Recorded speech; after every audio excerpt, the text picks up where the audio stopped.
Hello. Welcome back. It's been a little bit, a couple weeks, I think. Um, I was on sort of a night schedule, so I couldn't really stream. But also, as a result, I didn't actually work on this project at all in the intervening time. So the last time I worked on it was on stream. So we'll just be picking up where we left off.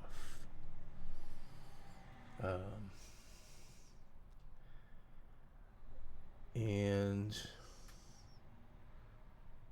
because it's been 2 weeks, I don't remember how I do this. I guess we'll just get into it. Right? So, where I left things off, I'm working on the voxel city game, and I'm working on the road network. So here is the voxel city,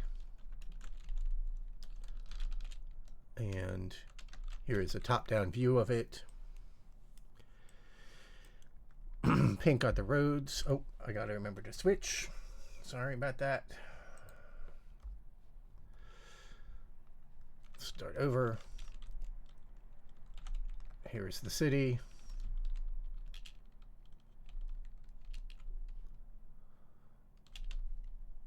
And then we just have a top-down view for simpler debugging. That's the road network. And the basic premise is that to generate an infinite seamless city, we need to be able to generate an individual chunk that connects seamlessly with all the other chunks. So here's our chunk debugger. And I do not remember what the colors mean. Like green is where I'm looking, but I don't know why some of them are white anymore.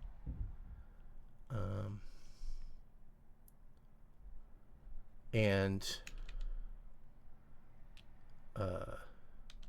those chunks are actually the voxel chunks. They're the vertex buffers, and there are 4x4 of those for every road network chunk that we can see the road network tiles. Maybe is that showing road network then, or something? I don't know. And so the way this works is that to be able to generate any arbitrary chunk, we generate the road tile that that chunk is in, but so that we can generate the road tiles to be seamlessly connected to the adjacent road tiles, we start by generating the corners of the road tiles pseudo-randomly with no other info, and each one generates this little 2x2 grid of buildings.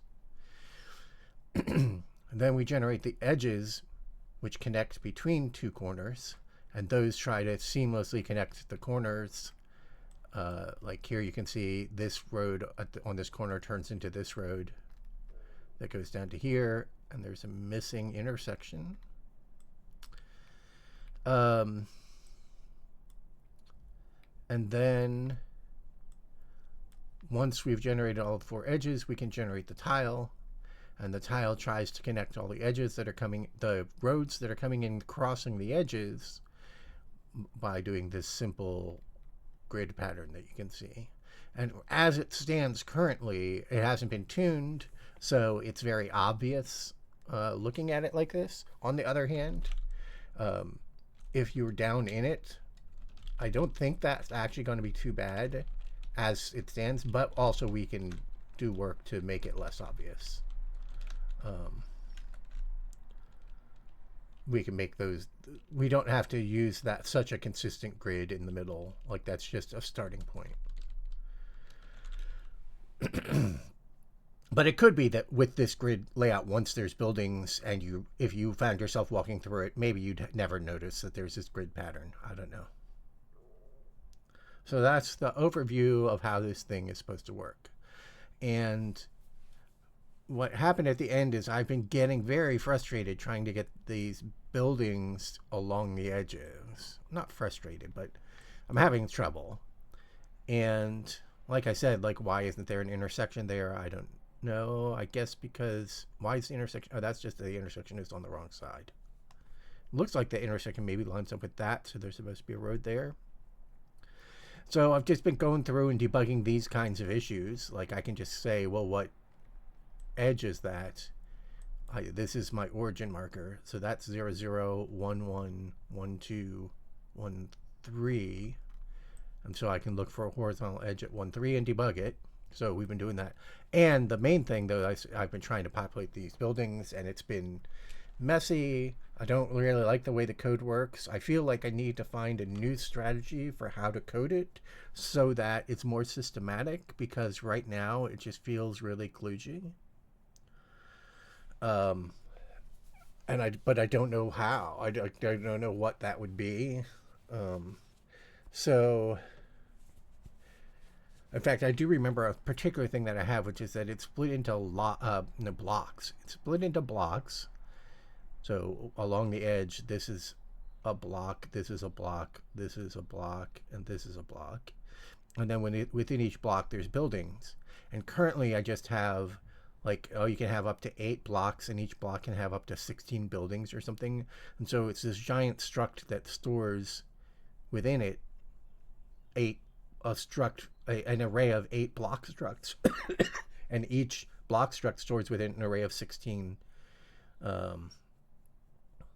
building struct, because that way we just don't have to worry about memory management, trying to allocate them dynamically and causing fragmentation. But you're never going to have 128 buildings, right? 8 times 16. You're never going to have 128 buildings along this edge. So one thing you could do to, like, kind of clean up the code is have a separate pool of buildings. Instead of it being embedded in each block, you could just have a pool of, like, 32 buildings or whatever we think the maximum number of buildings is along an edge, and then we could reference those, and that would make that struct more compact. But it doesn't simplify the code at all. Like, it's like the totally wrong urge in terms of, like, it might actually then make it faster because we're using less cache or using cache more efficiently or something. So it might even be worth doing, but and maybe that would simplify some parts of the code, because now all the buildings would be in a flat array and we could iterate through them if we had some reason to, rather than having to iterate through the blocks. But I don't know. Like, it's a thing. I feel an urge to do that change, but I don't think it's going to help. Okay, so edge 1, 2, the first crossing road has issues. So let's see if we can find that. Compute road edge, and we have this code. Hey, look, edge 1, 2, not vertical, enable road capture. Like, I guess that's what we were debugging last time or something. I don't know. So let's just verify that that's what we were seeing. So let's see where.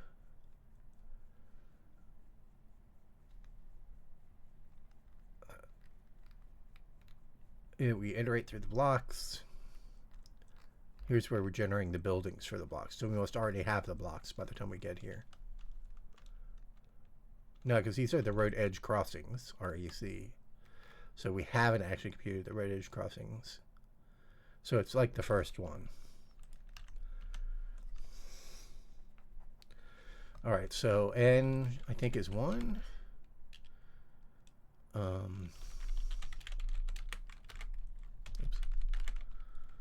Distance from code 239. Facing road distance is negative, and negative should be downward. So that should be a road that's below, which is what we saw. The road was below, but it didn't have an intersection.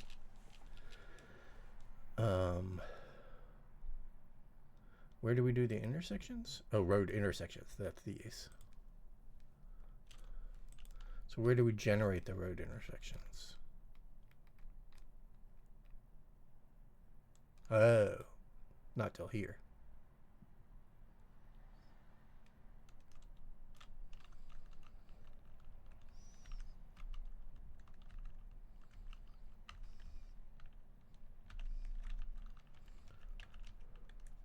it's horizontal 239 negative. Mark it valid. Then we try for a second one. But this just runs the exact same code. How is this going to be any different? I guess I never actually wrote the code to make two intersections. I think it's just going to be the same. Right? No, variables are different. N minus I dot phasing radius. So it can be... Right, it looks at the previous road and the next road. And each one can generate an intersection. But this one has the exact same negative road dist. Which means they generate the same thing, which then causes this code to disable the second one because there's no point in having two intersections. Okay, so it looked to me like we generated the intersection on the correct side.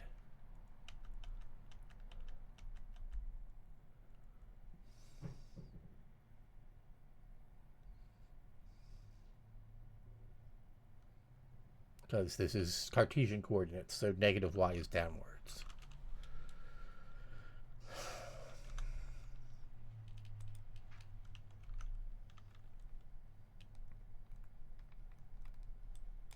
So then the question is, how is that one getting generated?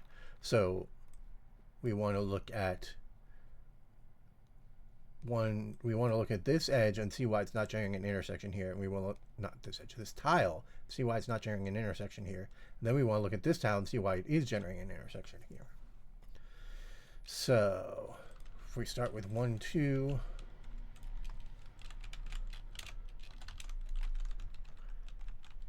then we go to this make road chunk 1, 2.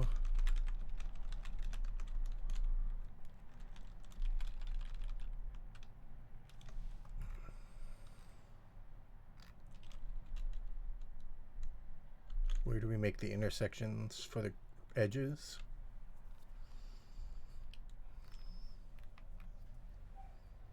Make road intersection here.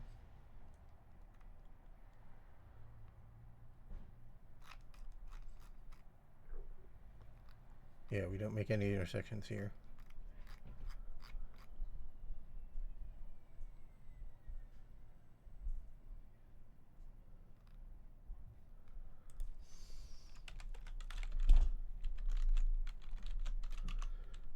We only do that same restriction. So we don't breakpoint on this multiple times. All right, so then we want the north side north. That's 1. What? Did I accidentally? Oh yeah, I put a D at the top of that file. So we want to run until I is 1.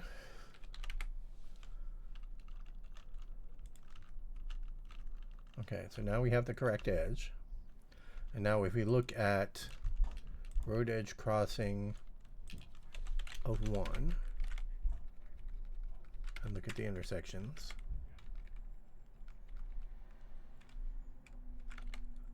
it's negative, as we expected.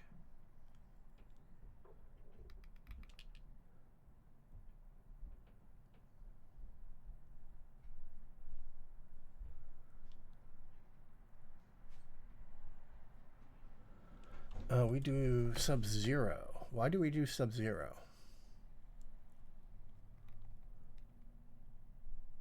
I don't think we should be doing sub-0. I thought we skipped 0. Oh, 0 is the first edge. It's not a valid intersection, but it's a valid edge.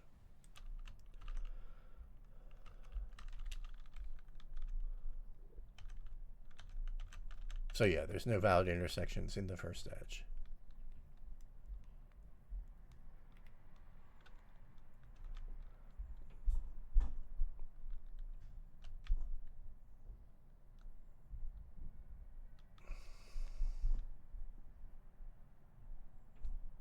Wonder what that is for. That seems weird. Oh, I see. We're just setting ourselves along the edge. Y0 is... This code could be clearer about how it's switching coordinate systems. This is the coordinate system adjustment value. And then we either take the intersection point plus the coordinate system offset, or 0 plus the coordinate system offset. And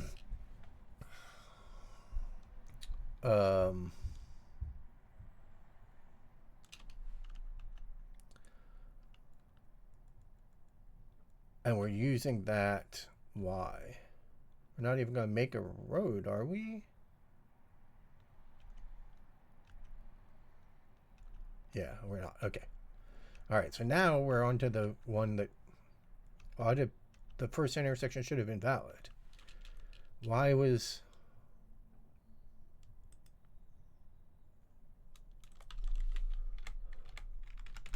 the second one valid? I thought that code that we just looked at turned off the second one.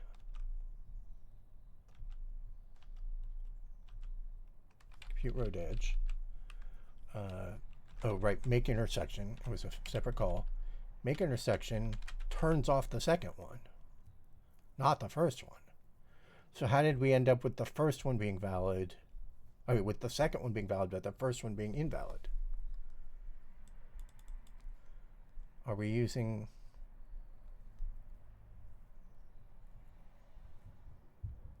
What? What is this notation?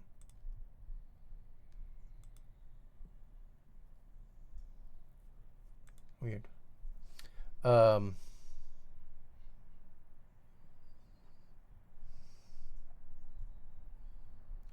just too curious. What the heck is that notation showing? What is that data structure? That's the road edge crossing. And then it has a road intersection. Where's the road intersection? It's external. Oops.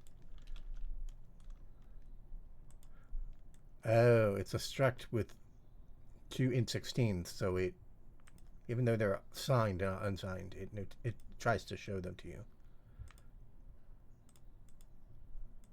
But it doesn't show them to you. Wait, why are these invalid memory? What?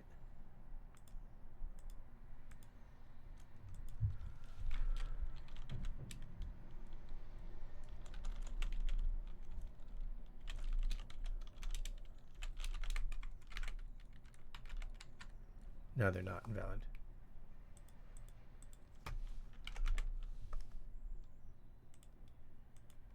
So just a bug in the debugger. It's obviously a thing I've never looked at before.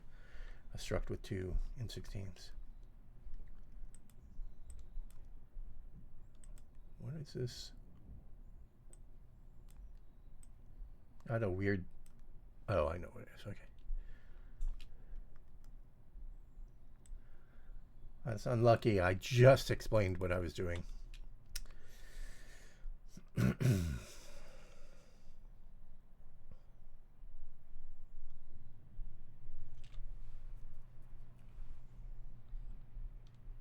Like if you go back 5 or 10 minutes, maybe you can see it. Okay, so why is the second one valid? Okay, that means this road edge seems broken because that's not what we generated originally. Are we having a memory allocation issue? Are we like off the end of the data structure? Did somebody else overwrite us? Ooh, that's an interesting thought. Well, we can catch that very easily. Yeah, let's check for that because I don't know how that changed. So, we turn back on God damn it. I gotta remember not to scroll for these. It takes too long. So you turn this back on. And we go up to make intersection thing, and we catch where this happens. -24, RI valid.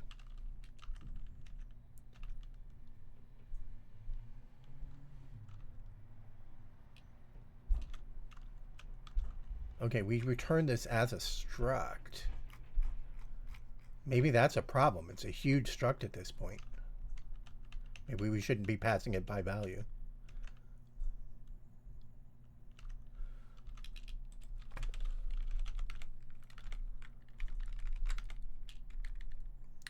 Which road was this? REC1. Valid 1, valid 0. Okay, that's all correct. So now we want to see if we can see that becoming invalid.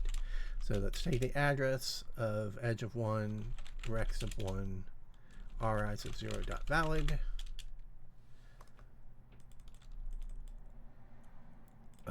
I can't copy that. Apparently I can't copy that. Okay.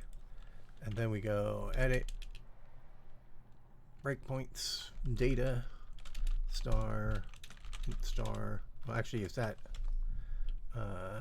what size is that? Road intersection valid. Okay. Breakpoints, data, star, int star. I do it this way rather than trying to type in the data structure that I want to do. I think if you type in the data structure, it captures it correctly and does it, but I've just developed this habit of manually typing in the address just to be, so I absolutely know what the debugger is doing. Okay. And then where we're using it.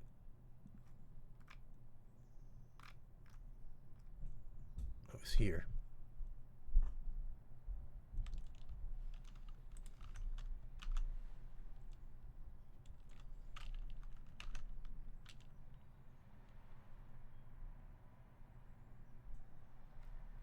This is the wrong E. We want I to be 1.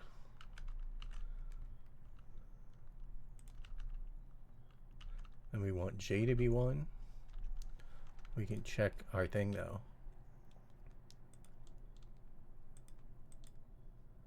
It is still valid. Okay. We want J to be 1.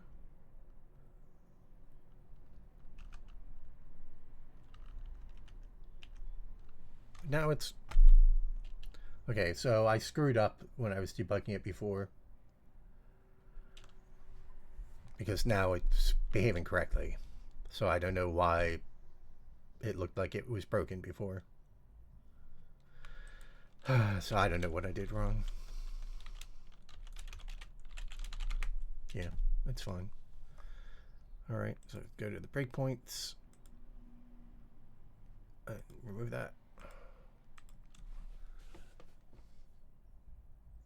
Okay, so back to thinking about the thing I was thinking about. So the problem I was having is that it's creating the intersection on the wrong side.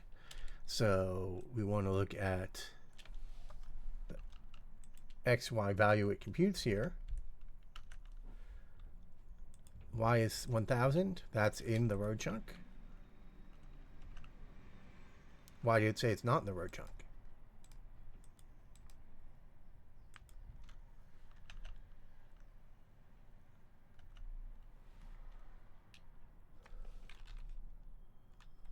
Road network chunk size is 1 shift left 10, which is 1024.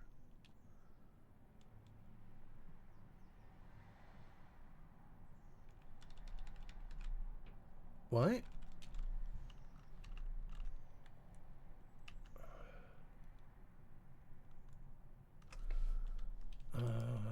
Is it lying to me about where we are in the code?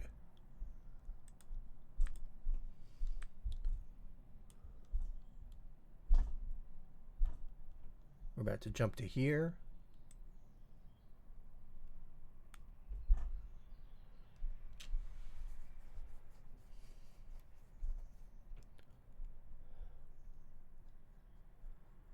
Yeah, no, that's outside the loop. What?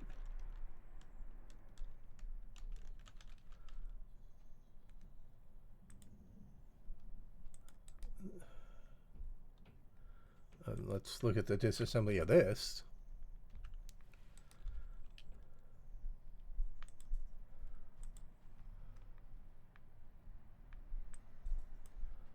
All right, we're going to compare x to 0 and 400, y to 0 and 400.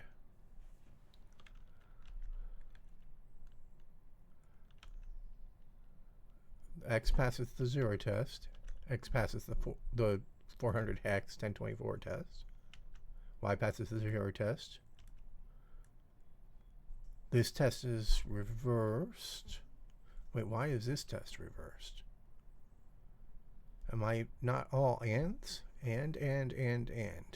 Oh no, jump greater. Yeah. No, of course it's reversed. This passes the test. Returns inroad chunk true. Is the test backwards? Oh, break means it's successful. Right, okay, sorry. Break, so it's successful, valid, because k is less than 2. Okay, sorry.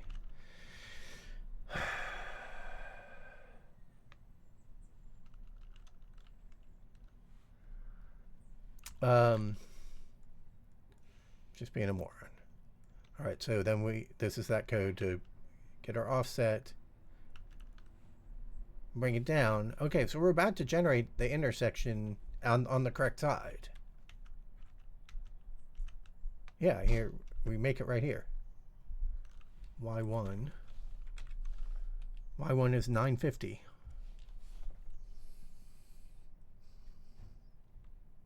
So we're making it on the correct side.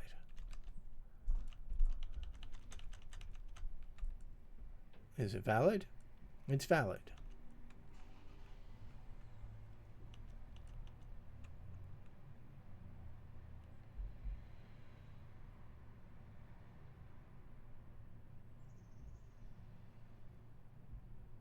I don't understand. It looks like we're generating it right here.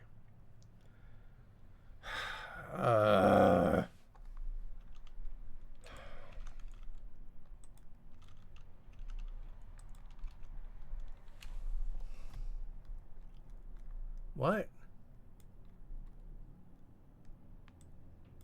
It looked to me like we generated this right here.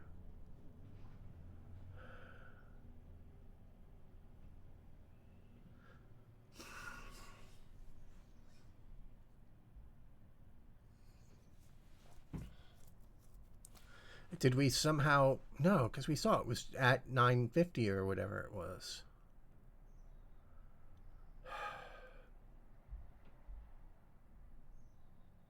We could look at how this one is getting generated. Okay, let's only generate intersections if they're in tile 1.2.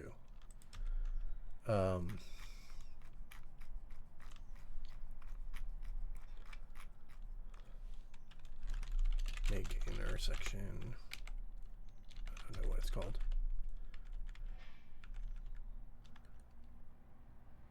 Make road intersection. Okay. So right here, let's say if hack2, because I might have a tack already. Hack2. And then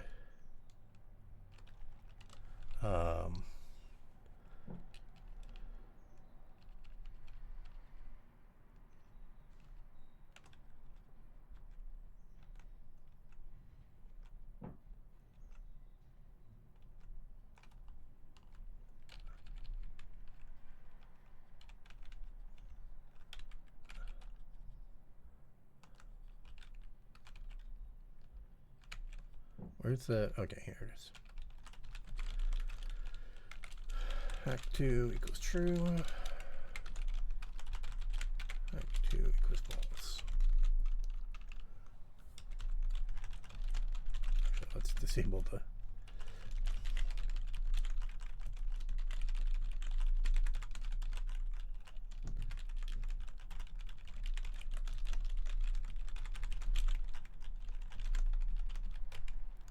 disable the breakpoint so we don't have to click through it.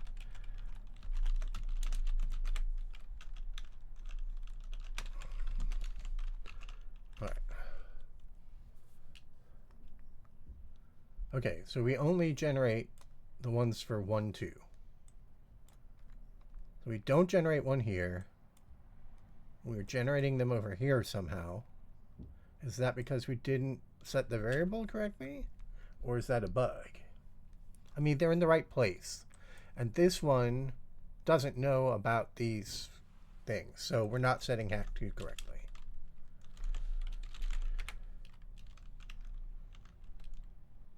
Although I don't know how that could be wrong.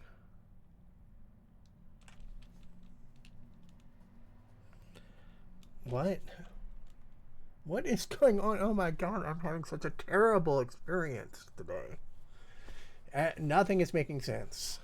I'm getting the wrong. I'm debugging the wrong case, and then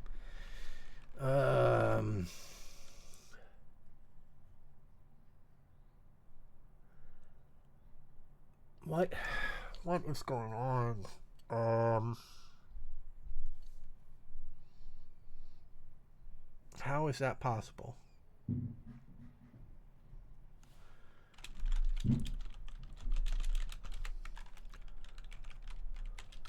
It doesn't matter, but I'm just going to do that just to be. This code should only run if hack2 is set. We're not doing any threading. Maybe, oh yeah, there are make road intersections before that. Okay. Yeah. So it needs to happen earlier in the thing. Okay, that makes perfect sense.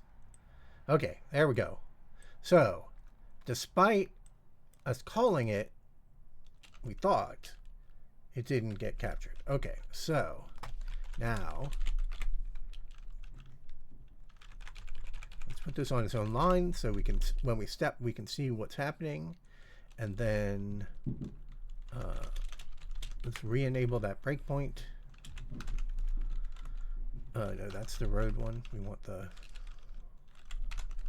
tile one. And let's watch us make that intersection again. So we want edge, we want I to be 1. Where's I? I is here. There, it's 1. Then we want J to be, J is 1 the first time. Oh no, but it's down here in this loop. We want J to be 1. J is 0. J is 1. And we don't get it on the first step. It broke again. Did I make a mistake? I, J, rec, edge of 1 dot rec of 1.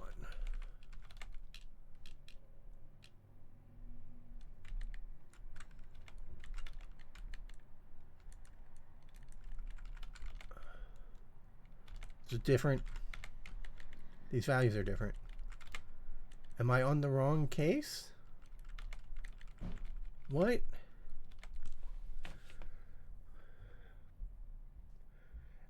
Is this a Heisenbug or is this a pepcac? I don't know. It's complicated enough and has enough moving parts in terms of me getting there in the debugger that I could be doing it wrong. So maybe we need to put in more ASM breakpoints to guarantee that we hit it on a consistent iteration every time, so that we can eliminate the possibility that I'm making a mistake. So what we want is we want if x equals 1 and y equals 2 and I equals 1 and j equals 1. That's an int array.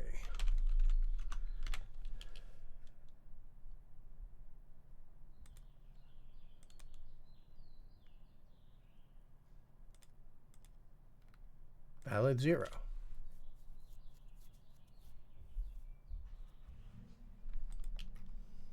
But the problem is it's gone wrong already, so I have to stop earlier.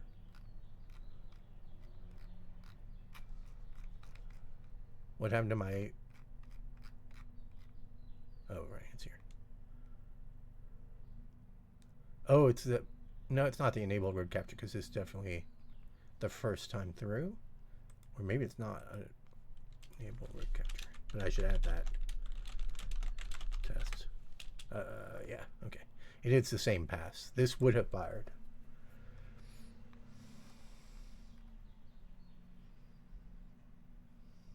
Okay, let's continue using these programmatic breakpoints so that we can be sure we're being consistent. So make road chunk. Should start by making the edges, right?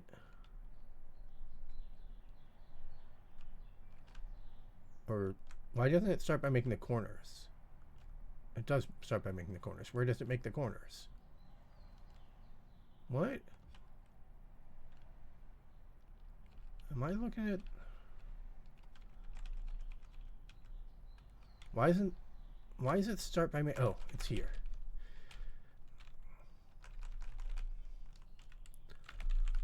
I'm going to slightly change this.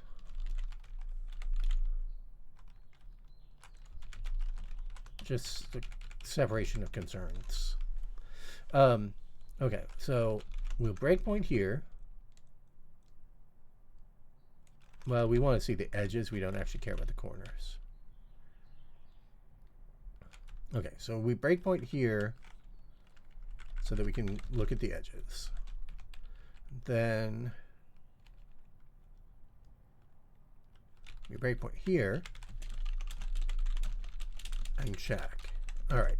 So what I'm going to do is I'm going to run like 3 times and check whether we are repeatedly hitting the bad case or not. Like PEBCAC versus. Okay, so now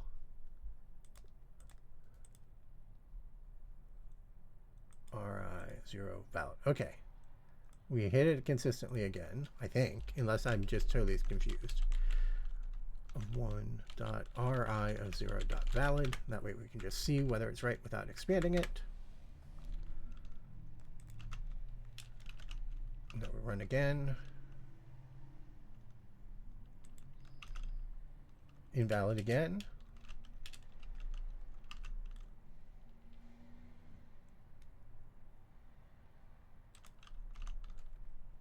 And let's actually check that sub1 dot valid is true, because that was the weird. Yeah, okay. Okay, so it does seem to keep happening. So if it keeps happening, we ought to be able to do the data breakpoint thing. So now we hit that, and it's correct. All right, well, let's not even data breakpoint it. Let's just run to cursor. What's run to cursor? I don't remember. There, it changed. Make road intersection made it change or something. But these are, wait, RCH is road chunk. Yeah, it is. Okay. So we are, I think we are doing a memory overwrite, probably. Unless this code is changing it intentionally. I don't think it is. All right, let's start over because we are past where it died.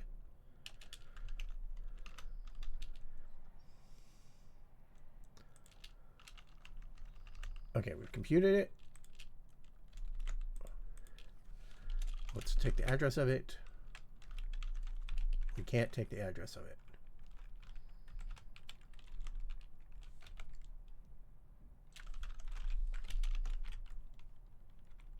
Oh, there was a typo at the end.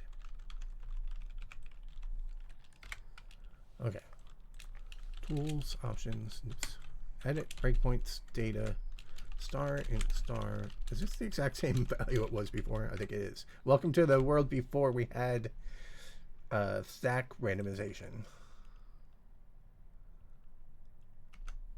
Aha! Nope, it still didn't hit. And it still changed. We didn't hit the data breakpoint. And the values changed. What?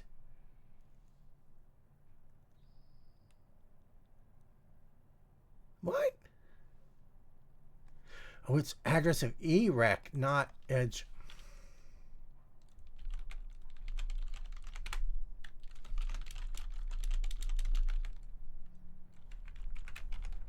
No, they're the same.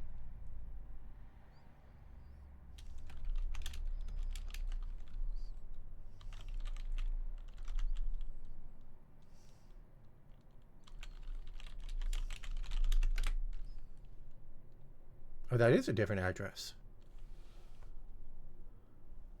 Oh, I said sub K.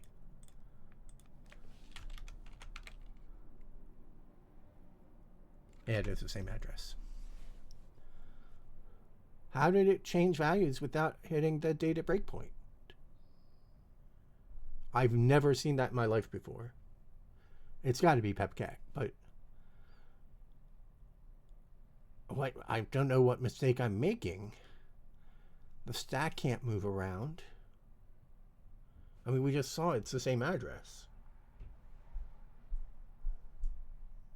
Very weird.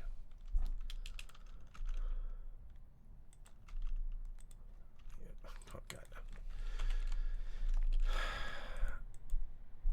It's changing now because I was sharing different chunks and those were sharing different values.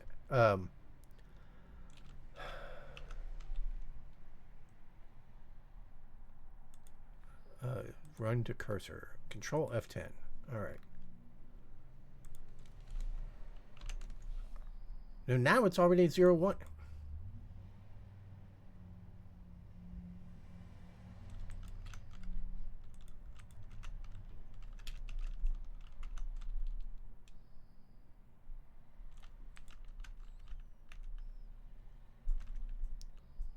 Now it's wrong.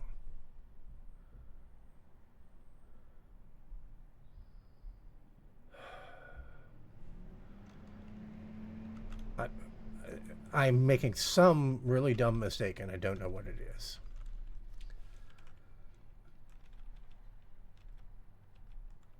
But thank God I'm trying to use these. If I was still trying to manually break here, it would be such a nightmare.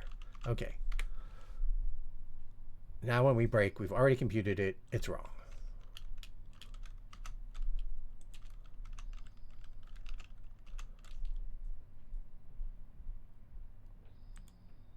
I thought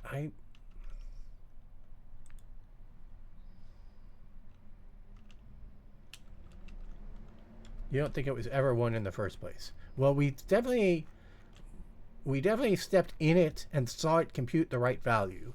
And I thought that I had stepped out and checked that it was the right value, but I might not have. That could definitely be the mistake.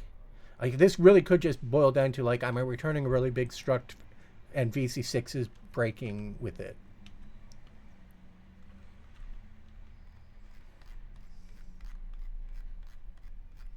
Or it could be getting overwritten inside the function and I just didn't notice. RE dot rec of 1 dot RI 0 dot valid. Yeah, okay, it's wrong. You were correct. Okay, so this one we don't need anymore. We'll zero it just in case it comes back. Okay, so the problem is we went into this. I mean, we weren't using this breakpoint. We were using a breakpoint inside it, and then we stepped out and thought I had seen it correctly. So maybe I made a mistake there too. So now we'll be explicit. We will go add someone, compute road. Now in here, when we compute it, where was that? Oh, that's right. It calls into make intersection. So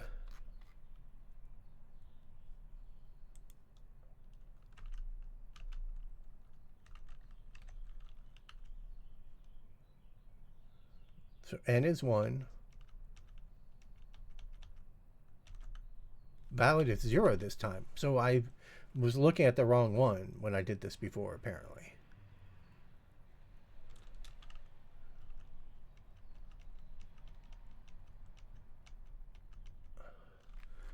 So I had originally done this by breaking up here.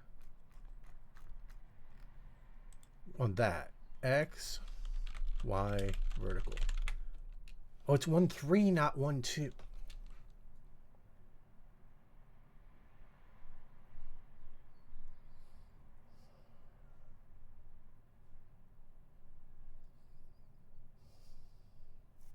Oh my God. 0, 0, 1, 0, 1, 1, 1, 2, 1, 3.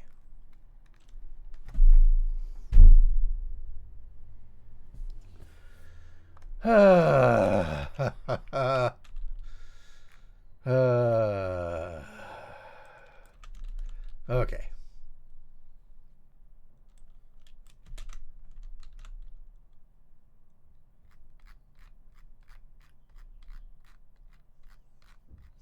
Just misthought it. I don't even think I miscounted. I just misthought what my count meant.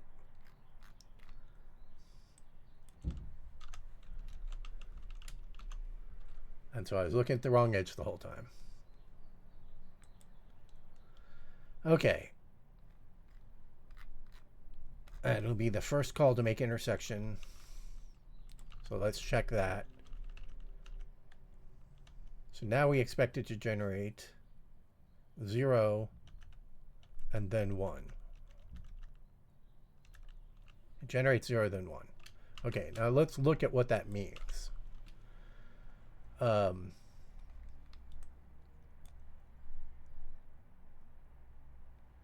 So what we're doing is we're looking at this intersection. And we're looking at the road crossing. Road edge crossing is what REC stands for. And the first time through, I is 0. And so we are looking at n, REC sub n dot facing road dist. And that is this thing. And that is supposed to generate an intersection here.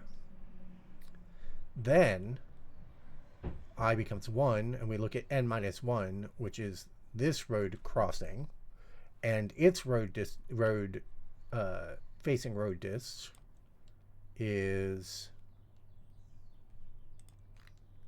I don't know.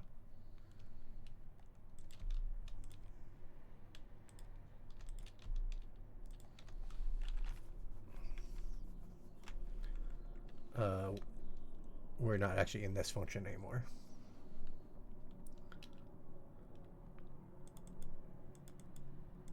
Why can I not double click on it to?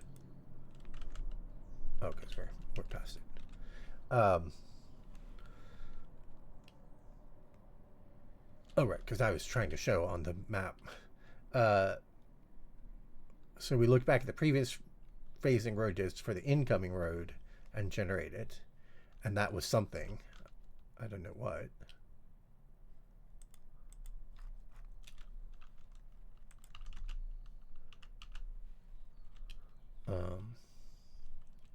RE rec of n minus 1 dot phasing road dist.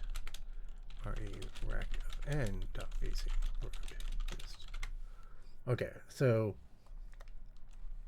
for some reason the phasing road dist was 0 and the previous phasing road dist was 23 instead of negative 23. So what we'll do now is look at how we got that to happen. But that makes sense that that would then lead to to creating an intersection here. Because, yeah, intersection sub 1 was over here. Oh, I see, and it was matching up with that, it looks like. So it might be trying to generate that, and then we're just screwing something up. We also have to be careful that these two intersections aren't too close. Okay, so now we want to see how those road intersection crossings get generated.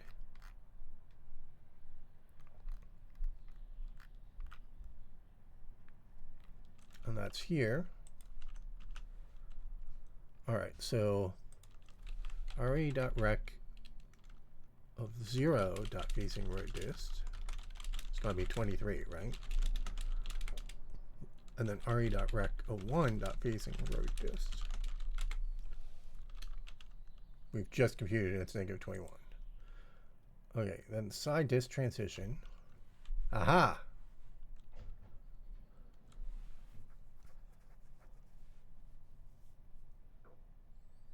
That's supposed to be turning off that road.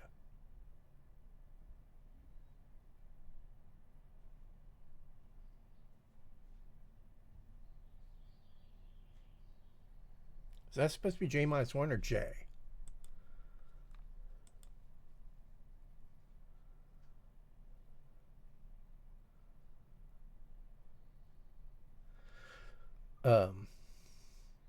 So the idea there is that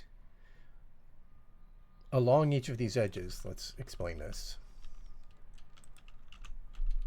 So along any edge from here to here, you can have at most 2 different road positions, which are the facing side disks along here. So like you could have one here and one here. That's the most you're allowed to have is 2. And so what happens is, rather than like randomly generate for each thing which one it is, each one extends partway across, and they can either meet at an intersection or not an intersection. They can either, this one could go all the way across to here, and this one would have 2 intersections, or they can have one wide gap.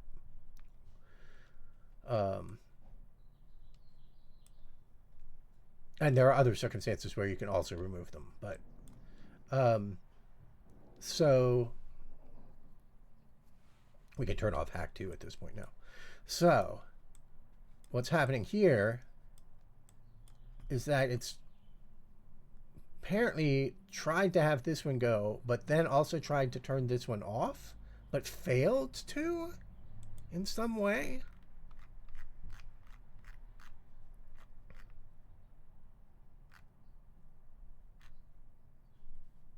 Because that's, so side disk meet, so the 2 side disks, I should just call these like parallel roads or something, right? Like, should make that explicit. So the parallel roads don't meet, so it intentionally tries to turn off one of them. And it's doing it at n.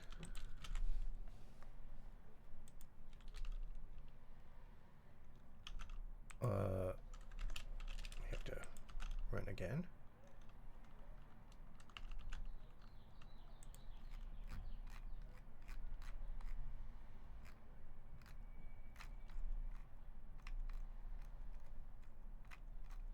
What? Where did that code go?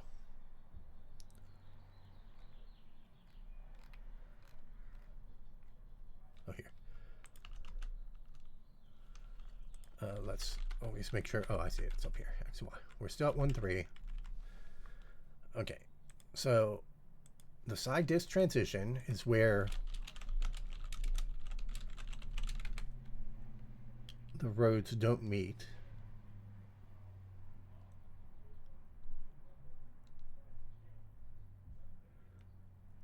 I don't know why it's -1.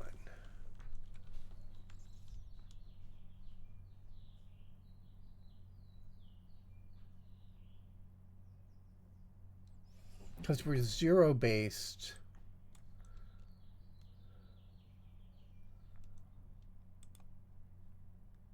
So the road edge crossings are kind of 1 based. The idea is that the 0th entry in the array can store the facing road disk for the previous, for before the crossing, right? It's a fence post thing. You have n crossings at n+1 blocks. So the road edge crossing is kind of also representing the blocks, and so the blocks need that thing. So that's an example of a thing that maybe I could change to make this clear, is change these to be blocks instead of road edge crossings. This is the C programming language.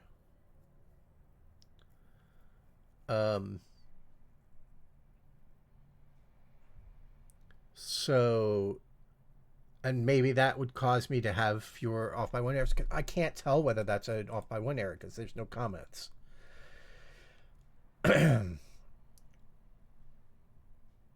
If it generated 0, okay, well, I guess we should see how does it generate side disk transition.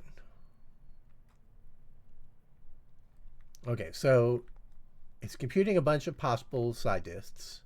It defaults to the side dists meeting, but it has to decide where they meet. So we compute how many blocks we have. Then we decide whether they should meet or not. They can't meet if they're too close, so we do have code for that.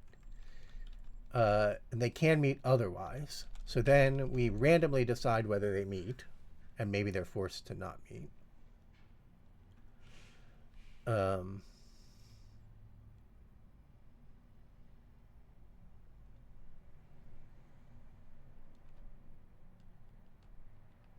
Does side dist meet default to false? No, it defaults to true.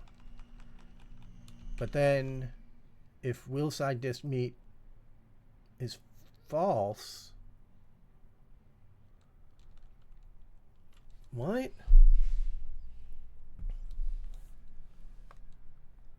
Oh, this is, no, it's greater than. This just all seems wrong. It does say that. But I think I meant something else about that. Not that it was broken in this sense. Well, maybe I did. But if I change it, I'll just change where this bug is happening, unless this is the bug. If this is the bug, then it makes sense to change it.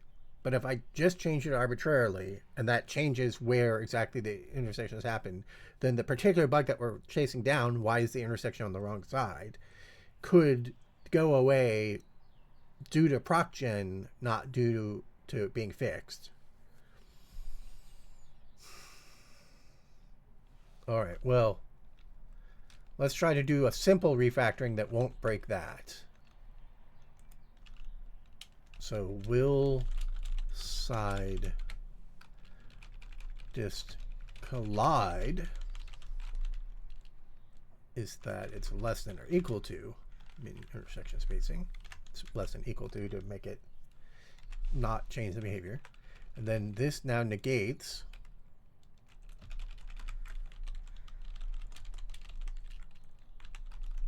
so now it says if it will collide and blocks is less than 3. What? I don't know what. Well, I mean, I did say it was broken. So,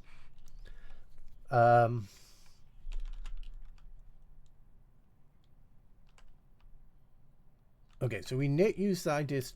No, wait, here we knit it to false. Oh, that was side dist meet, not use side dist. Yeah. Okay, so use side dist actually defaults to false. Then we find side dists that we're allowed to use and set potentially that to true. Then we default side dist meet to true.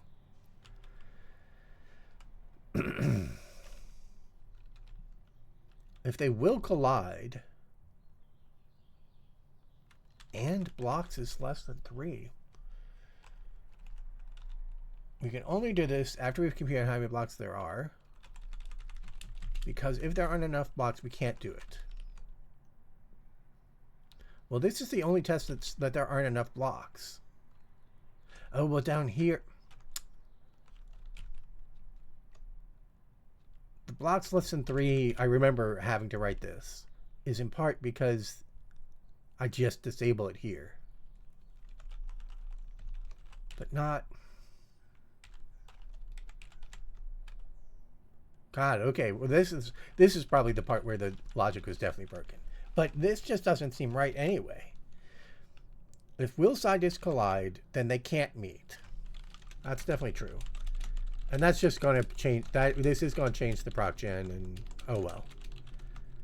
We either moved the bug somewhere else or we fixed it. Else, if blocks is less than 3, then do nothing. But I don't know why. I think the logic there is just that if the blocks is too small, then we may not, and they would collide, then we may just not have enough blocks to have them all, and so we try to just disable side dist entirely, which is what we do here. But why is that dependent on side dist meet? That seems like that should be... I see. If they do meet, then there's enough blocks. There just always is. If they do meet, there is always enough blocks. If they don't meet, and we try to put in an extra gap, then if there aren't enough blocks, it could be a problem.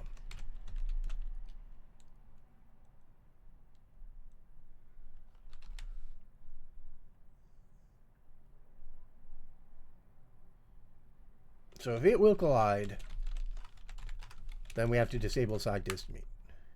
But if we disable side dist meet and blocks is less than 3, then we just have to disable use side dist entirely, which is this logic here. If that case isn't true. Okay, we don't need to do this. Here we set side dist meet equals false.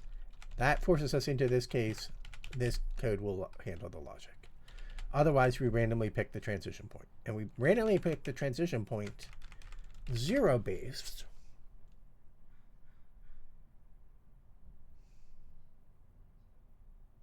Which just isn't right.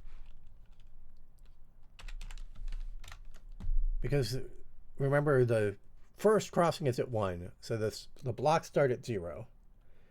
And leaving out the first block, you could leave out the first block,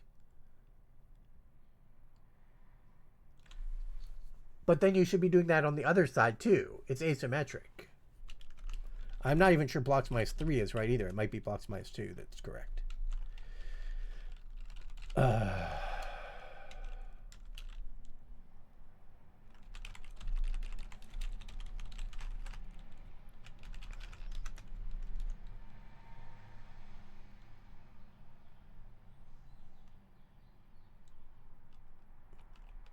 Wait, why is this under not use side dist?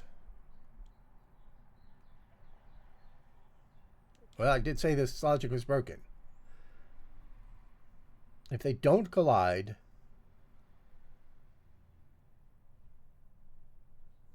then and this randomness always fires. Okay, so yeah, we intentionally disabled this random check. What is this use side dist for? If we disable side dist,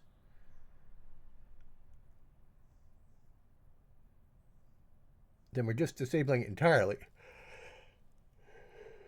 Why is this then grabbing the corner side dists? When we went to all this effort to compute the side dists up here.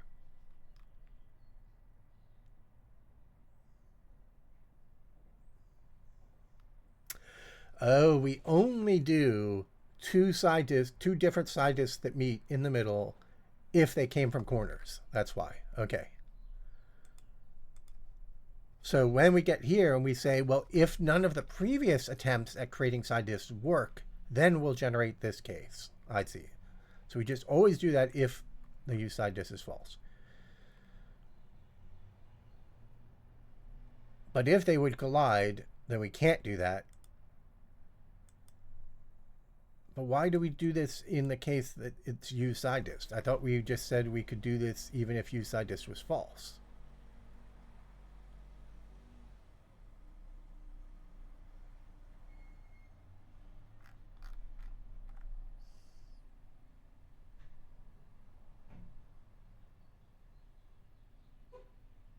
Shouldn't this be if not use side dist?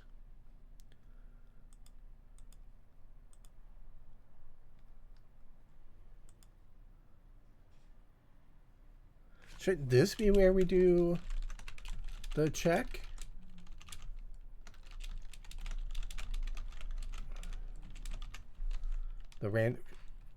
If we haven't got side disks or we randomly decide we want to try it,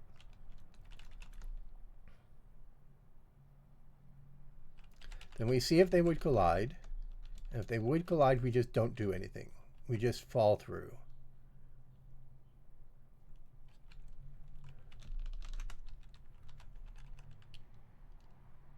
Because we'll just use whatever existing side disk logic we have.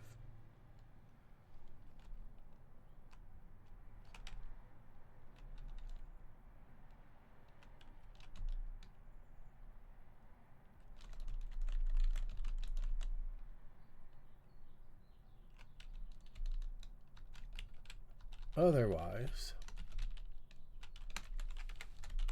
God, see what I mean about like all of this logic just being way too complicated and causing me confusion?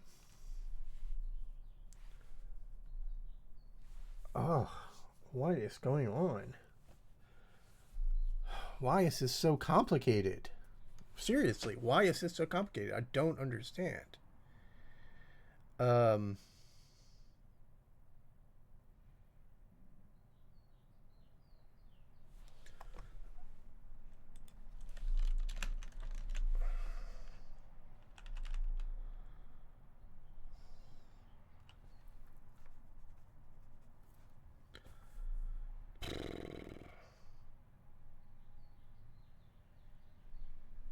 Where did which facing even come from?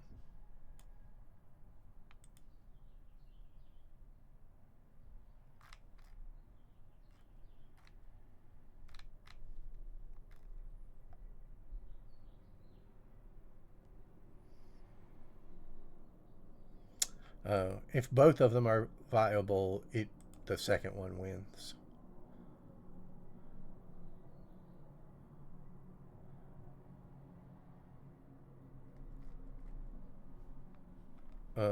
This is never initialized?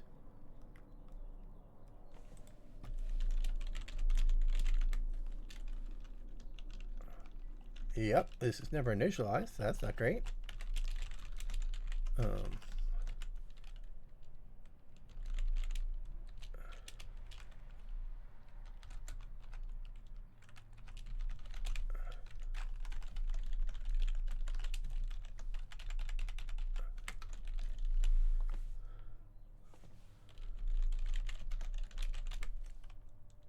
This doesn't check whether it's viable. Oh my god, this is all so broken. Maybe this was like, that's why I said write real logic for this, and yeah, it was causing those intersections to be broken, and I was just like, whatever.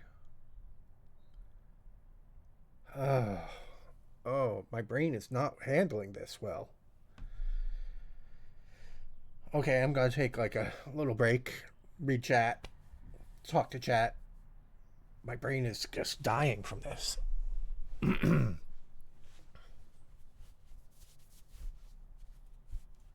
Is it Friday? We stopped Voxel Fridays a few videos back and made the Voxel project the main project.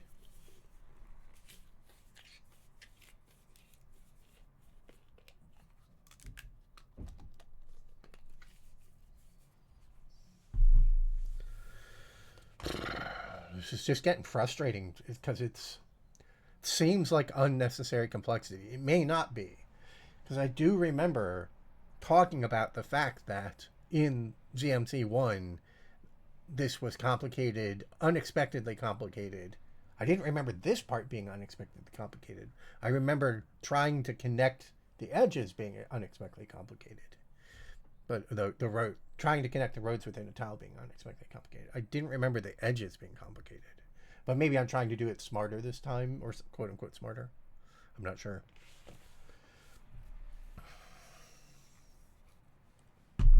Boy, this is frustrating though.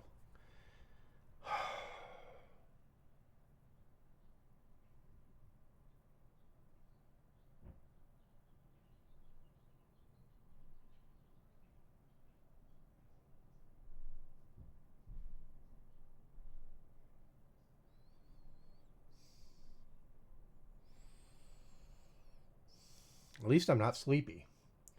Trying to do this when I was sleepy, which was what was happening the last couple of streams. I'm actually curious how you systematize something like this where there isn't entirely obvious what the solution would be. Yeah, I'm not sure either. But I think there's a few things to do. One is to introduce more data structures and more tools for manipulating the data structures coherently rather than just kind of hodgepodging the logic together. That might not help, but it might help. Like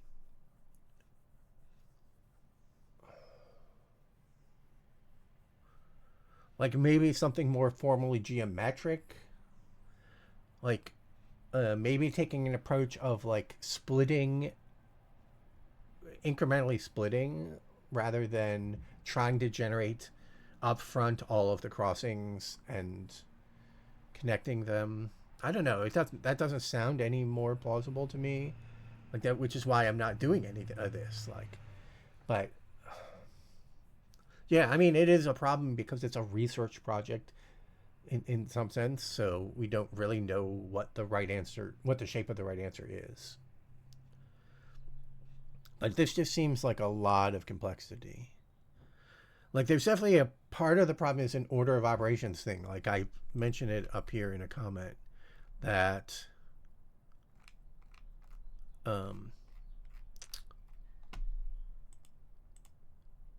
we can only just do this after we've computed how many blocks there are, because if there aren't enough blocks, we can't do it. And so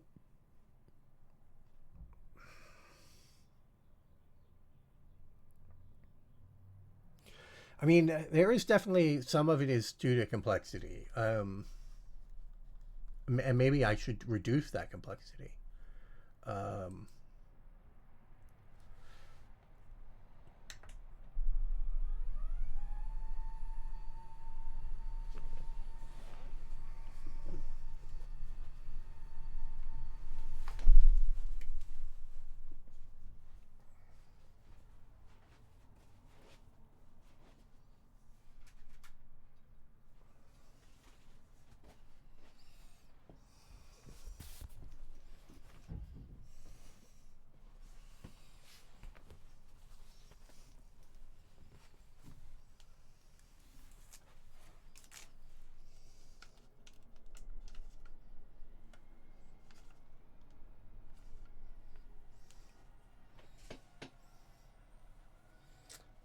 It is a Logitech something like that. I don't remember if that's the exact number. um,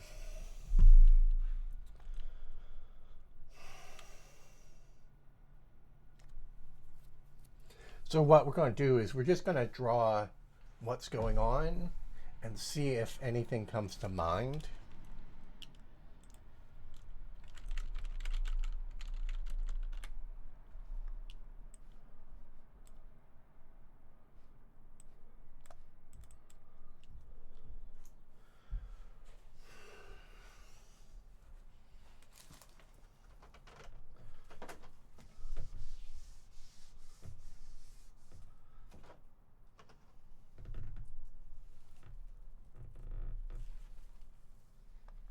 I haven't done this in a long time, so I'm trying to remember if there's anything I have to do.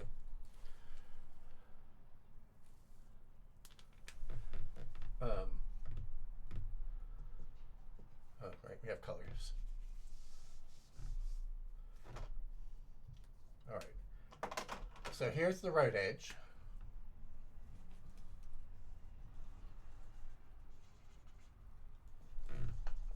And the road corners.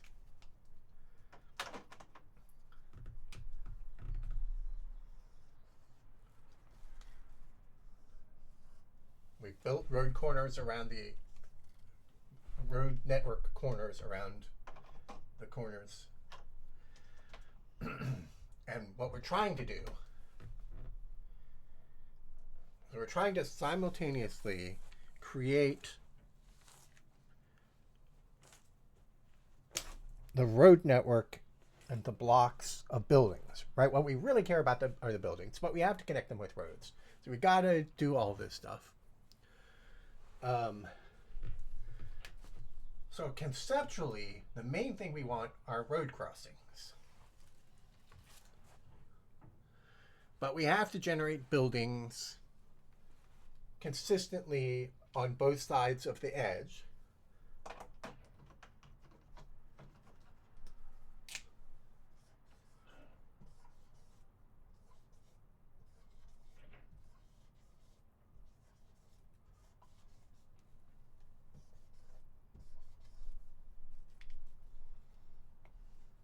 So we want to generate buildings along this edge.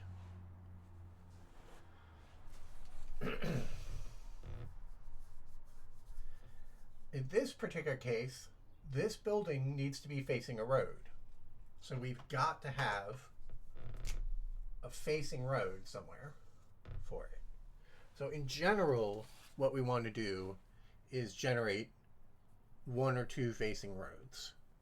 And they're called facing roads because they provide the ability for a building to be facing them.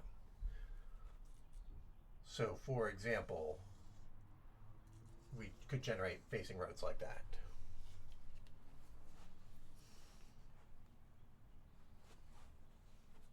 Is this all visible? I can't quite tell because the screen is so small on my my preview. Okay. So like I just can't tell if these lines are too thin or something. And then there's a lot of variation. We allow the possibility. So one possibility is that we have no facing roads. We can't have a third building. Everything has to have at most two buildings.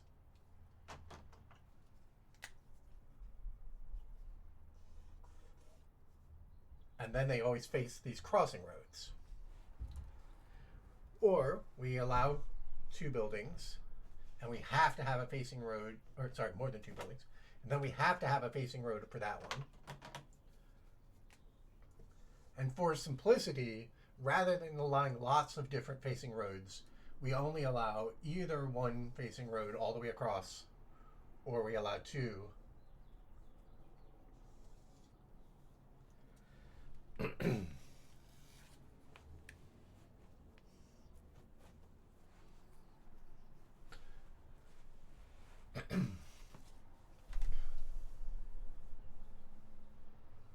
Now, this is all complexity that we're intentionally introducing to make it more varied. We could just have a strict rule. We could say, no, you just only ever get two buildings. And there are no facing roads at all. We could do that. And then a lot of the complexity would go away. We would just always have two buildings on every block. They would always be facing outward. Maybe that would simplify this code a lot and make my life much simpler. And maybe you'd never notice. Maybe that pattern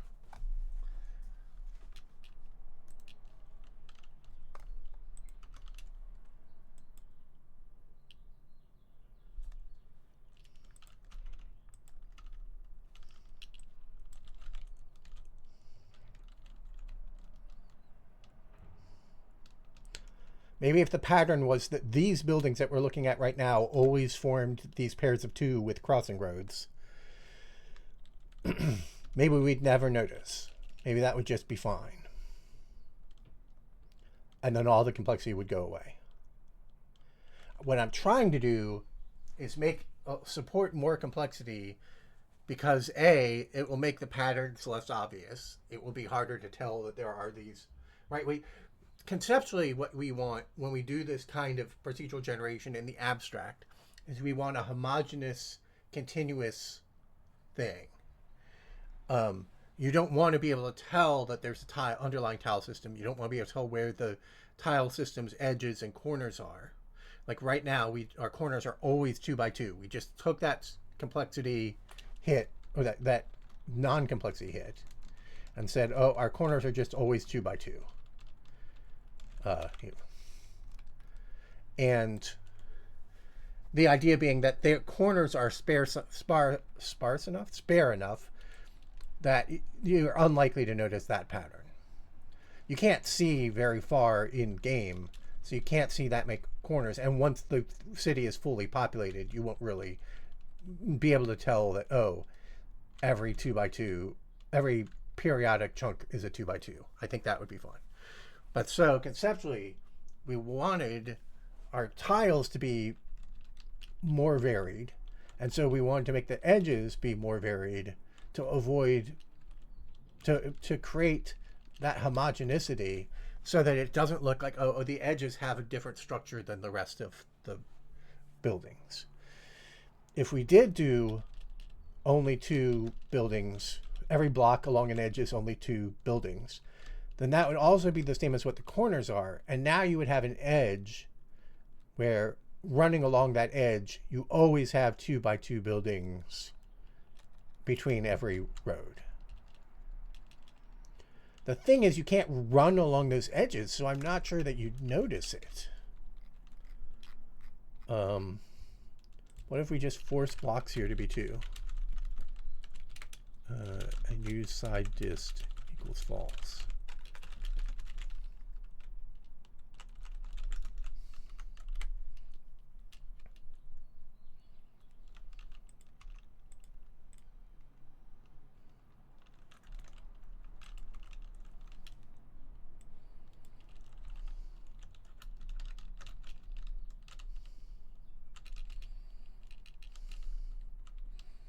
Oh, I don't know where those roads are. What happened to the crossing roads? That didn't actually work. These. Oh, I said num blocks, not num buildings.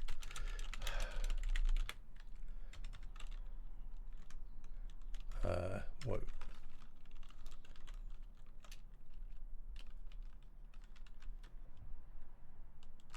We want the blocks to be on the high side. I guess there's no logic for this. We ought to have logic that says that if you don't have side dists, you have to generate more blocks.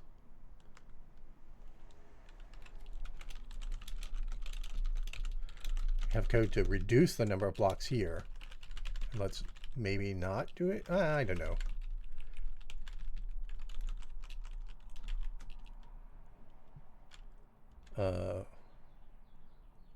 But anyway, why did if the use side dist is false, we should only ever have 2 buildings. Why did that not happen?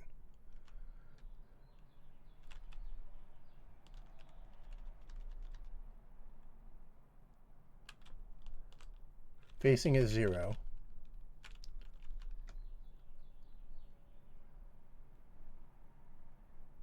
Should always be here. Oh, because I just forced use side dist and I didn't. The code is not consistently using use side dist. That's why. The code is also relying on side dist of 0 equals 0. Side dist of 1 equals 0, I think. I keep forgetting to disable these breakpoints.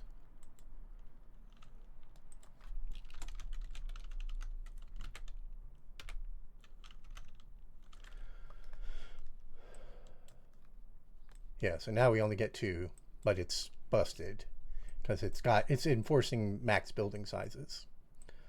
So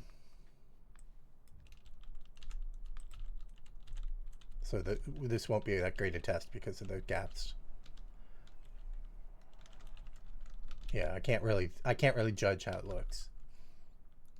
But maybe that's a simplification that's worth doing. Just because this is just being such a nice nightmare.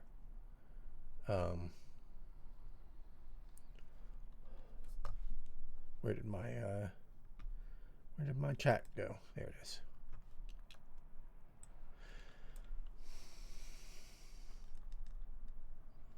I'll answer that compiler question in a second. Let me finish my thoughts on this.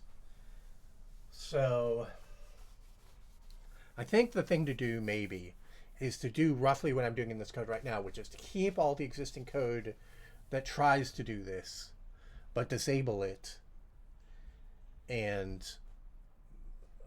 switch to just 2 buildings per block. Wrong button. Got it. Okay. And that way I can try to turn it back on or re-explore it later in the future because I'll keep the code around. But the simplification should avoid all of these bugs.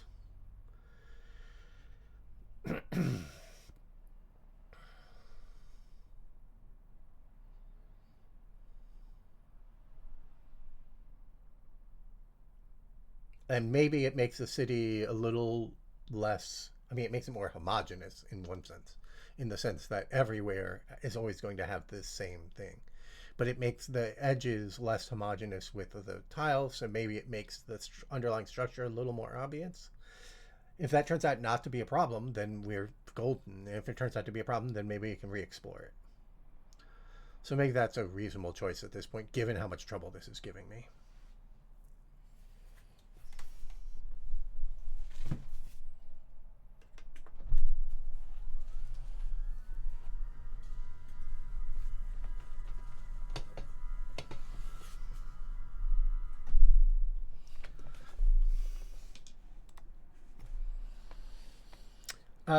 So the fast C compiler that I was working on was when I was at RAD. It wasn't necessarily the fastest one because maybe Turbo C or something like that would be faster. But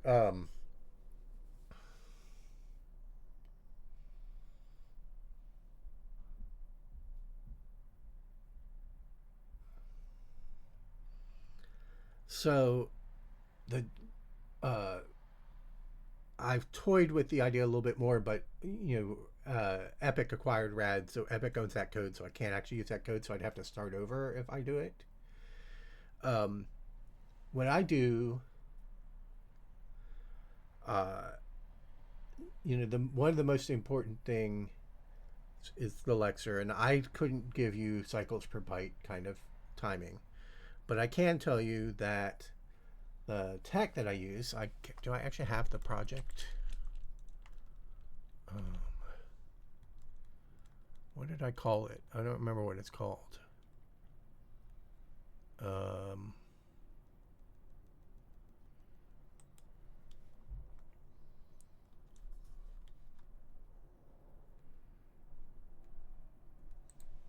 let's make sure I don't reveal anything secret that I shouldn't.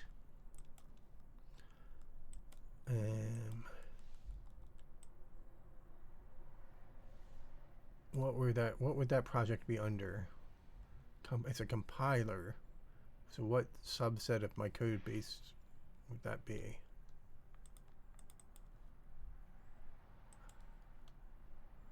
Certainly not games. Maybe I just put it under games because I put everything under games? That would be funny. C compiler. What would I have named it? I don't even remember.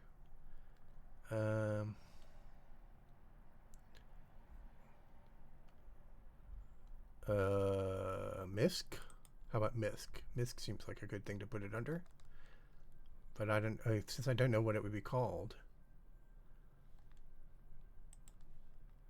Like I could find the, well, I don't know if I probably don't.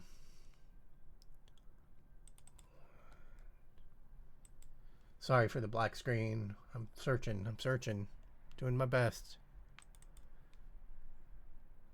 Where would I put it?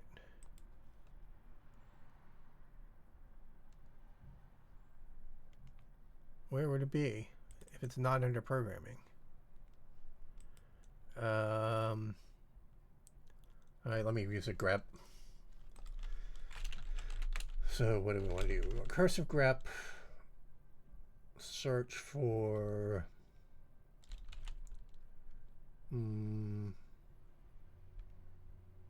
Lexer, maybe star.c.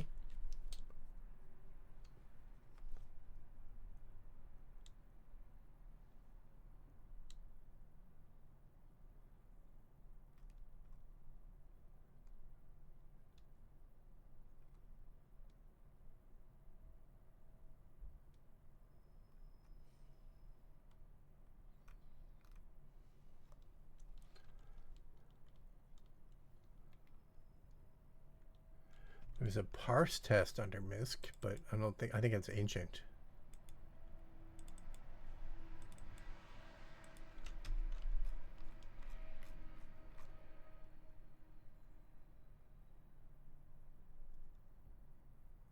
Might actually be that's from the C compiler. Might have been an early version of the C compiler, the old C compiler or something. I'm not sure.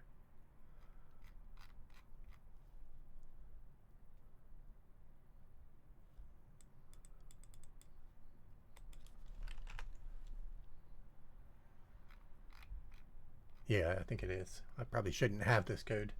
I just got put under. It was an old thing that I was doing on my personal machine originally. So what's the new one called?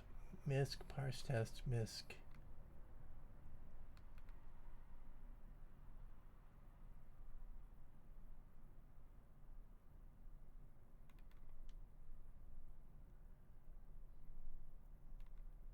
I have some stuff under quick.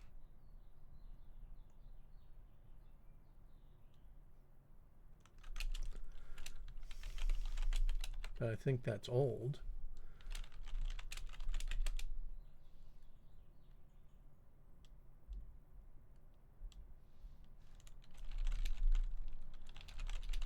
Sorry for the black screen. We'll bring it back in a second.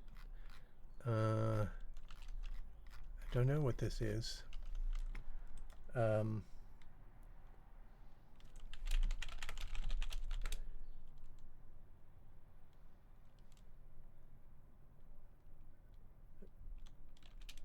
Experiments. Maybe it's experiments?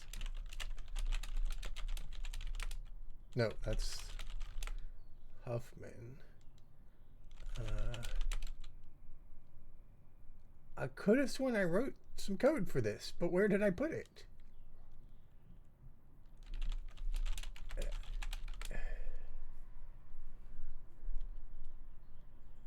I remember writing this code. I have no idea where it is in my development tree. I can't find it. All right, well, we'll just talk about it since I can't find it. Now I'm annoyed that I can't find it because then I can't work on it. Not that I've been working on it recently, but that seems so weird. Am I sure it's not under MISC? Oh, it is under MISC. There it is.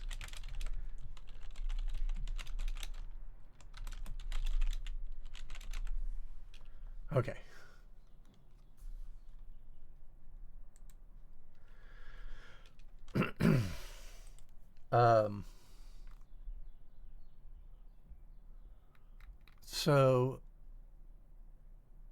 So yeah, I don't know about like cycles per byte. I don't have any threading,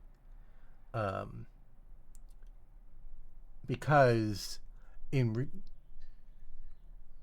real code you can usually thread across files. So there's no real need to write a multi-threaded compiler, since you can just compile many files. Now, if for some reason that's not what you're doing, then maybe using threads would make sense. But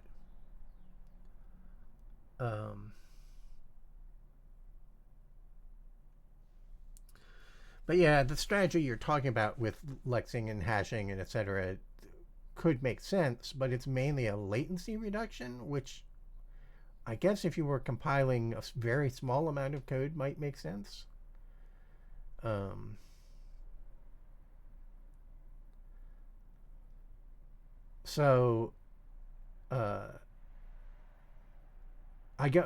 guess if the way you're measuring it, like you're trying to hit, if you're at 7 million lines of code with the current code that you have, and you want to hit 1 million lines of code per second, then you'd be able to hit that for just a single file, I guess is the intent. Whereas I'm saying, assuming you're compiling multiple files and you have 20 cores, 24 cores, or 6 cores even, maybe, just compiling 6 files is point. But anyway, so there's a couple things that I do. I use a recursive descent parser for the top level parsing. But the biggest thing is that in a classical compiling, what they teach you is, the YAC-LEX structure, where you have a lexer that lexes the next token, and then you have a parser that decides, okay, well, here's what the next token is.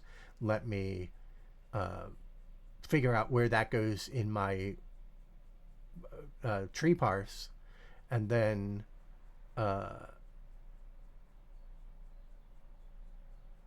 so the thing you're saying about the disk thing is that most of the time, most compiles are running out of cache anyway.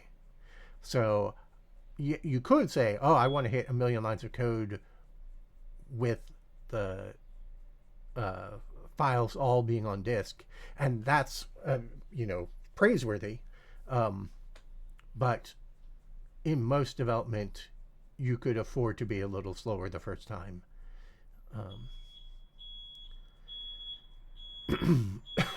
Certainly there's a valid point there about being just in time, that like, if your first compile finishes, your first file, you have 8 threads, and each thread is compiling a file, and they all finish, they're all not going to finish at different times, but one of them finishes once the rate finishes, so now you start up a new file, you now have to wait for that file to load from disk if you're on disk. And so you could argue that to avoid that, you do want to do something, and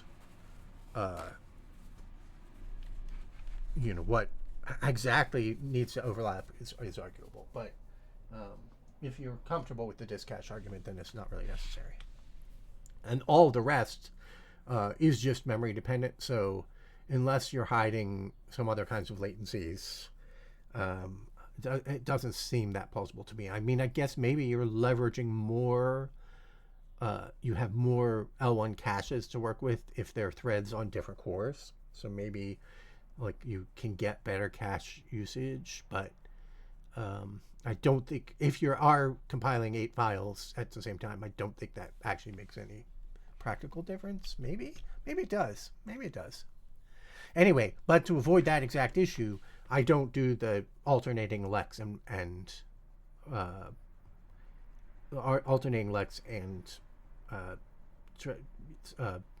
parsing. I do all my lexing first, and then I do all my parsing. So that lets the lexer run with tight loops, and I don't have like cycles per byte kind of timing, because I do my development on an old machine. It just doesn't make even sense to ever even try to measure it that way with an old compiler. But we can talk about how do you achieve that. So the first thing that you have to do is you take in a byte that you're going to process in the lexer, and you classify it into one of several classes. That lets you use smaller tables. So, but to do that, you have to go through a table to classify it. Say you have like a 256 byte table that classifies it into which class it is. Then you use the class to transition your state machine, the lex state machine. And I use a hand-coded lex state machine rather than regular expressions or switch statements that you'll see in a lot of things. Because that lets me write a tight loop that I know how it works and can be efficient. I haven't actually written the loop. Yeah, and I shouldn't show the RADC version of this, but so here's the concept. You have to. So I had an interesting thing with the RADC version, which is that I assumed that the preprocessor was going to strip all comments, so it didn't worry about performant comment parsing. I don't even remember if it did any comment parsing. I think it might have parsed comments, but not worried about performance. No, it was the opposite. It was really high performance comment parsing, which is actually something I'm going to do in this one as well, because this one I'm thinking about making a version that has no preprocessor. It only handles very simple preprocessing directives, a subset of preprocessing directives, because I have an idea for a special purpose for this C compiler rather than regular C. But and so your state machine, like I explicitly define every possible state. And so the thing is, like a lot of times in state machines, a lot of times in your C compiler, your parsers or lexers, you'll see like, okay, skip white space. Okay, now once you've skipped the white space, you're at the start of the token, and switch on the first character, or you use a lex style state machine or something. So what I do is the lexer. So what you want to do is, what my goal, again, I don't have the performance measurements. I haven't even tested what's the optimal path. But the path that I'm doing, and I did do some experiments with this. I think I even wrote up an article about it. Let me see if I can find the article, because if I did write up an article on it, that would certainly simplify things.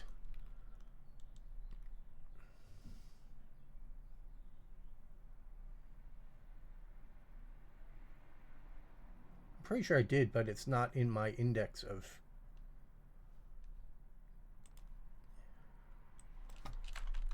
on my website.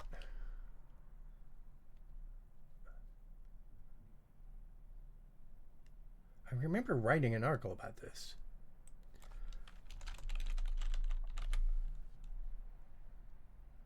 I do remember writing it. Let me see if I can find look at my writing directory. Let's see if I can find the name of the file.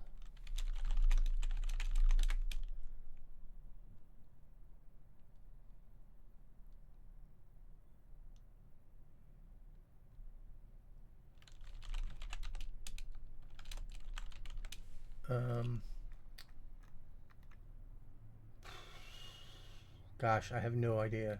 I'm sure I wrote an article and then tweeted about it, but I don't know. I can't find it on my website or on my machine. Anyway, so the idea is, yeah. So the basic thing that happens is, if you write a loop, you're always going to get a branch predict fail when you exit the loop. For this kind of loop, a loop that's like processing characters and deciding when a token ends or whatever. And if you do a white space loop and then a token loop, you'll always get two branch predict fails, because you'll branch predict fail at the end of the white space and a branch predict fail at the end of the token. And then the other thing that you might do next is switch on the token type right after you finish the token, parsing the token, and that switch is another unpredictable branch. So yeah, what I did in RADC is the loop parses comments in white space. Then when it finally hits something other than comment in white space, it basically sets a flag, but in a loop.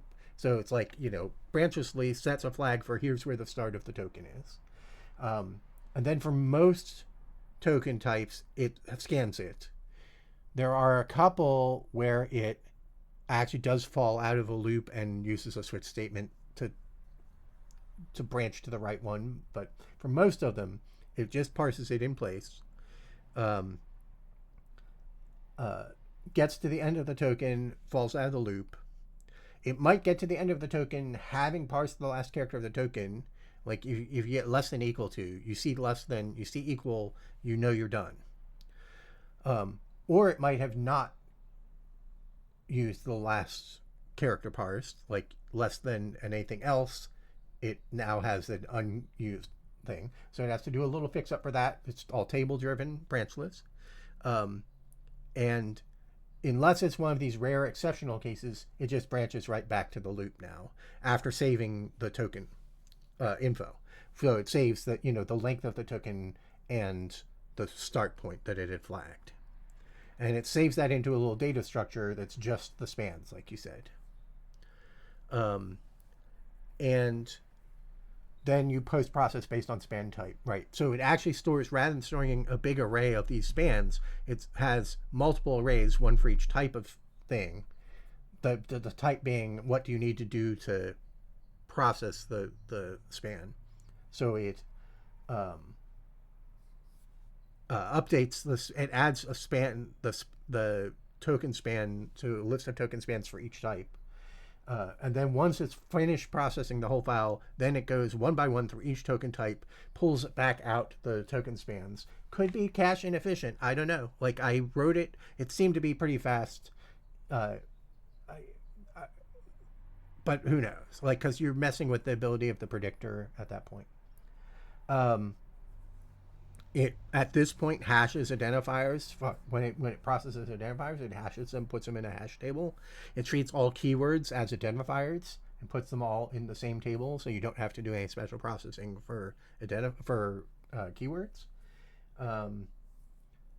It has separate lists for different numeric types. So if it's a hex versus a decimal integer, those go into different lists.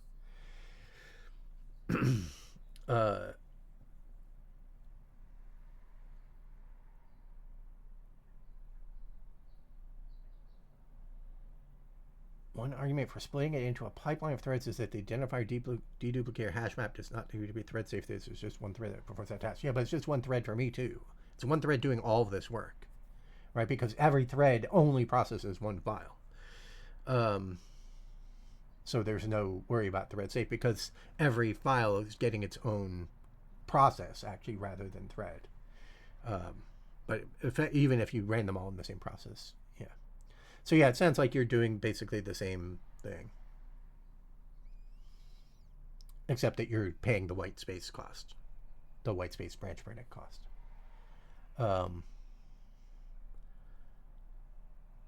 But I pay for that by having my inner loop that when it's scanning through comments and whitespace has to write one extra variable every time as it's flagging, as it's doing the, not write, but it has to do a branchless not write to the start. Right, it has to, you have to check, is this lex state the start of a token? And if it is the start of a token, so you have to look in a table. I don't remember how this works. I think it's just a range thing. So every time you pull out the next state in your lex table, I think I just say if it falls in a certain range, then it's the start of a token. And I have to save the current pointer value with a branchless variable, right?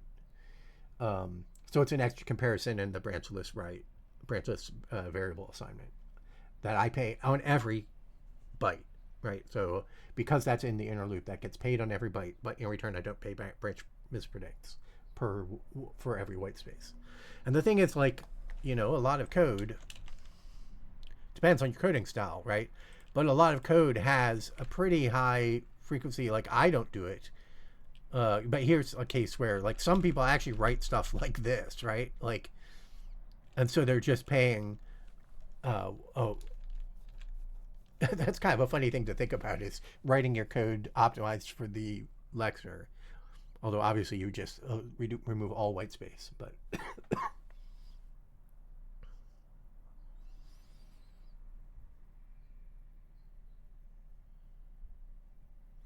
yeah, I don't think the one global compilation unit consisting of all files is a wise choice.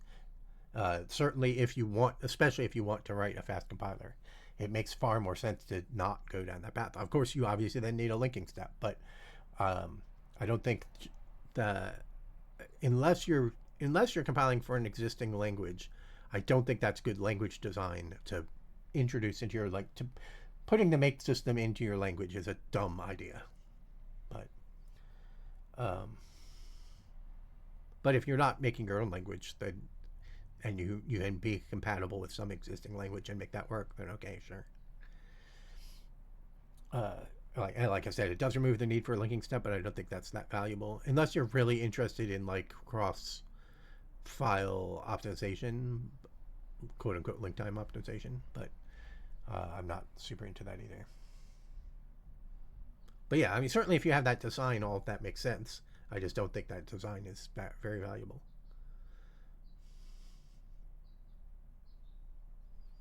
Anyway, so let's go back to our game. A longer break than I meant to take. So yeah, if what you're doing makes sense for what you're doing, then yeah, that seems reasonable. It's not what I would do, but yeah. I think I adequately explained what I was doing in RADC.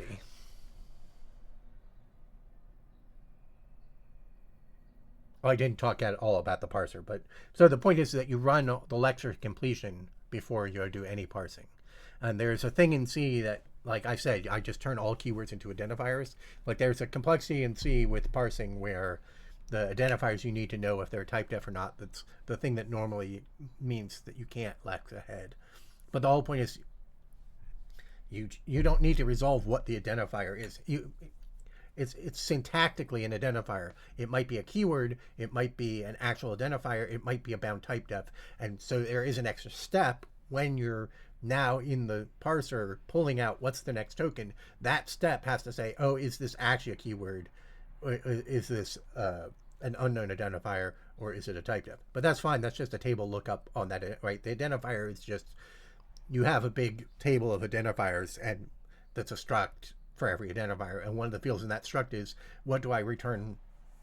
How do I report myself? What's my ID as a lecture ID? And for the keywords, it's a hard-coded keyword ID that allows the parser to work efficiently, and otherwise it's the generic identifier. And if you type def something, then you reach into that structure and change it to the type, to be a type def, to report itself as a type, and then all the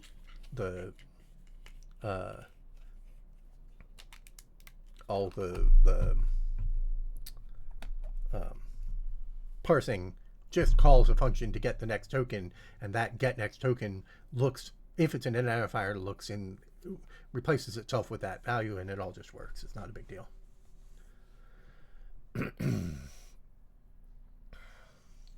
No, yeah, I went into explaining that a little more for the rest of the audience, just as a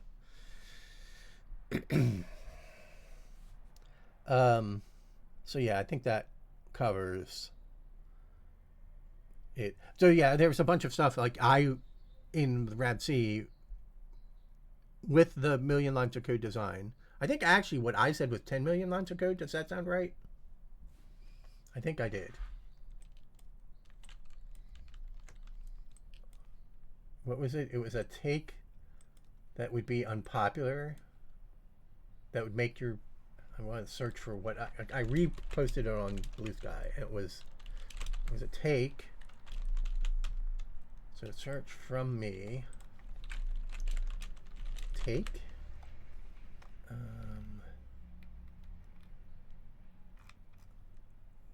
10 million lines of code per second. Mlock per second.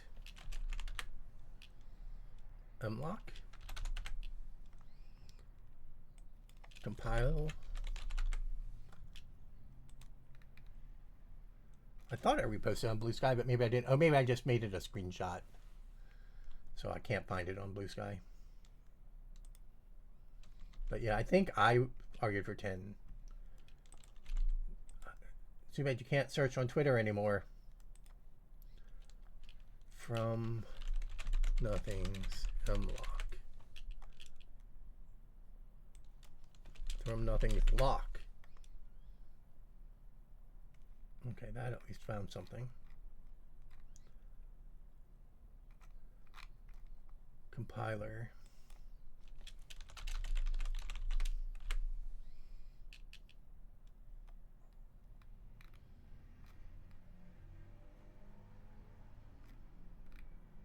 I think the word would be compile. Compile n lines of code per second.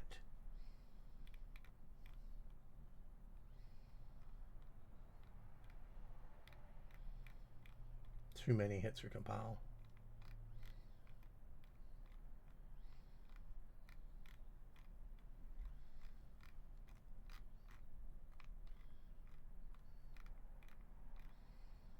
Surely it would have been top anyway. A modern multi-core. I remember something like that. Multi-core.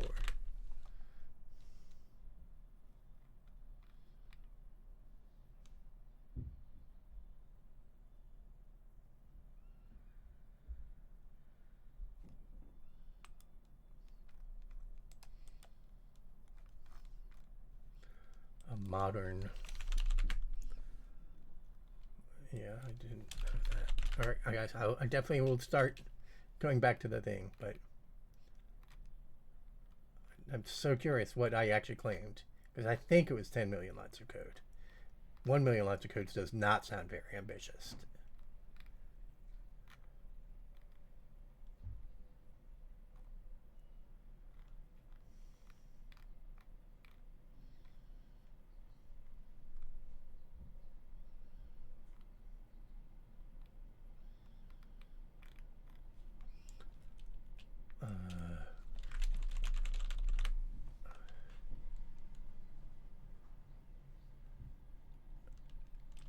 I was just too curious. I'm so sorry. Twitter data tweets.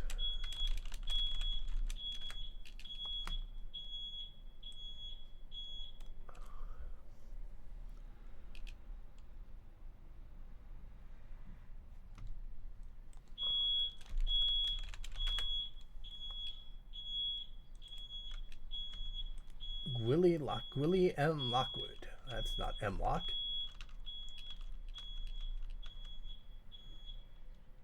Circumlocution.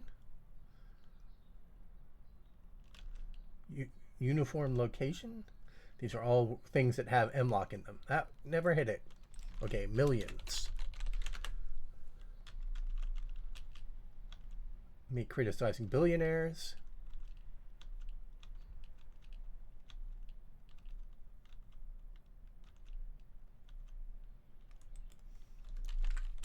Lock per second. Malloc size of instead of lock per second.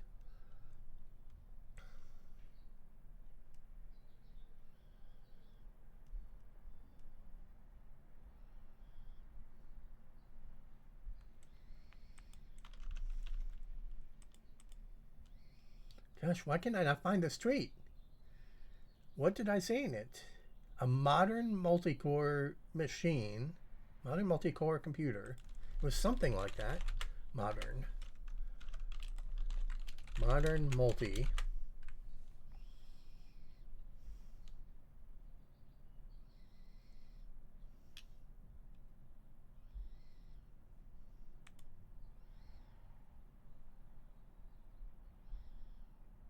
I really want to know what I said. Modern multi-core. How did I phrase it? A take that will get your peers. There's something about peers, I think. Let's go back to the blue sky search. Blue sky search from me peers, because I might have repeated that part of it. Ah, there it is.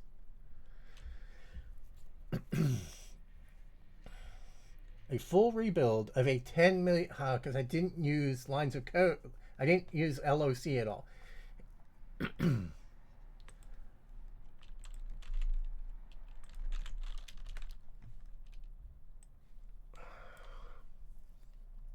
A full rebuild of a 10 million line program should take less than a second on a modern many-core, not multi-core, many-core x64 processor. So yes, 10 million lines of code per second was what I said.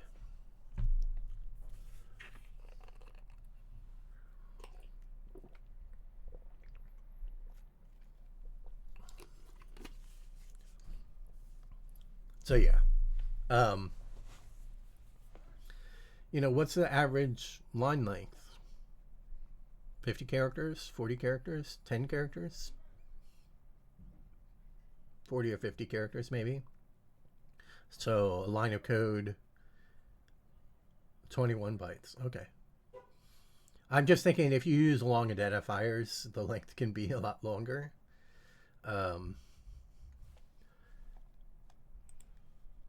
Right? Like, these are the longest, and they are, well, not the longest, but, you know, the typical longest.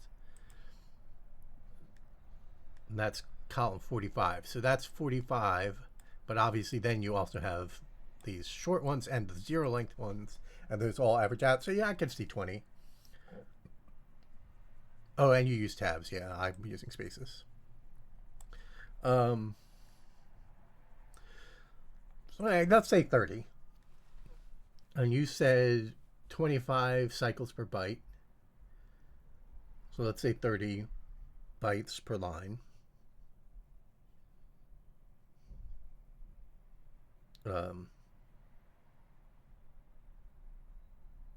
Let's just round up. 25 times 30 becomes 30 times 30. It's 900, so 1,000.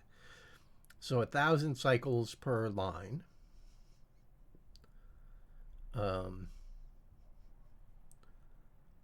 So then a billion cycles is a million lines, right?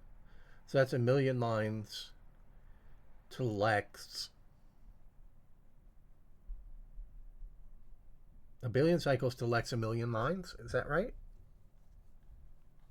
Ballpark. Yeah, I'm just, like I said, I'm rounding up. Oh, okay, you have 7 million lines per second. That's right, you did say that. So a billion cycles for a million lines and this is just lexing. Well, you actually were including some other parsing or something. um,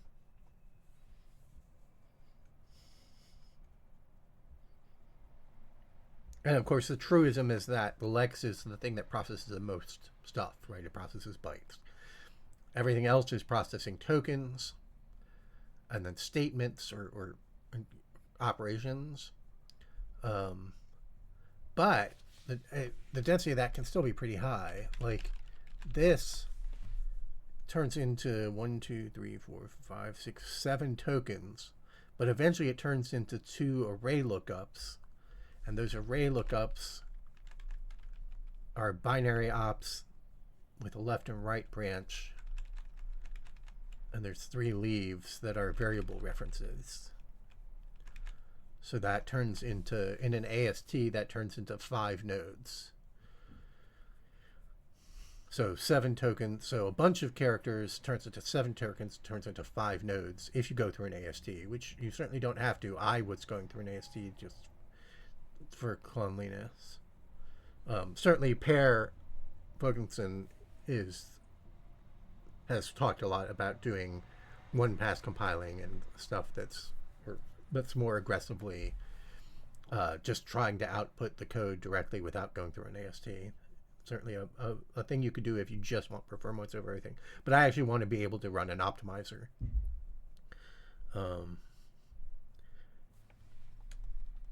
Yeah, I'm terrible at pronouncing his name.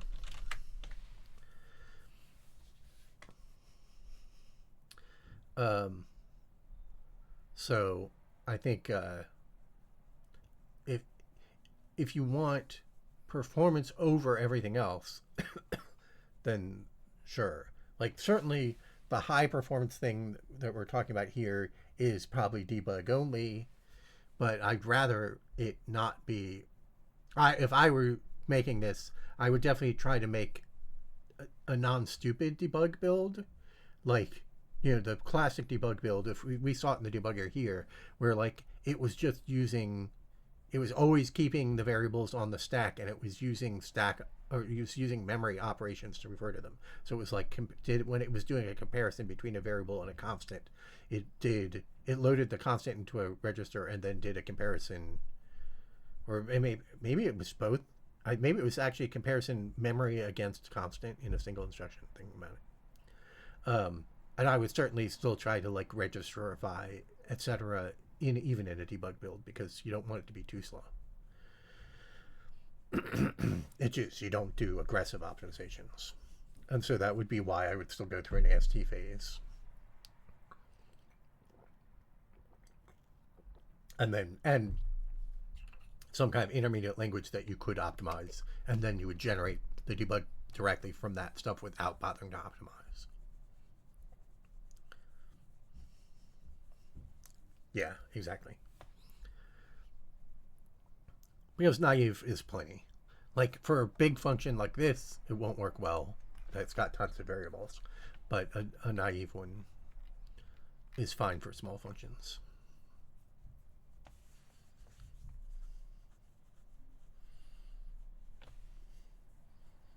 And if you want to go aggressive, you could certainly have things like 3 or 4 register allocators. And in your debug build, if the number of registers is small enough, you use the dumbest one that just directly maps them. But then if there are more, you use some sort of intermediate register allocator that still tries to reduce the number of spills you need, but without being like coloring or whatever. I don't think people do coloring anymore. I think people have figured out something else. But so let's pretend coloring is the ideal optimal thing, right? You could potentially have some non-coloring versions, and only in the optimized build do you do the coloring on.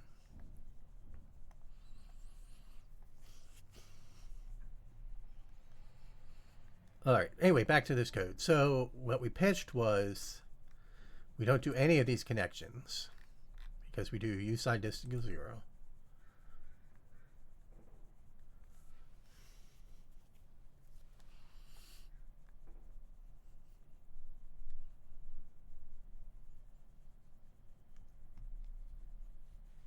Yeah, no worries.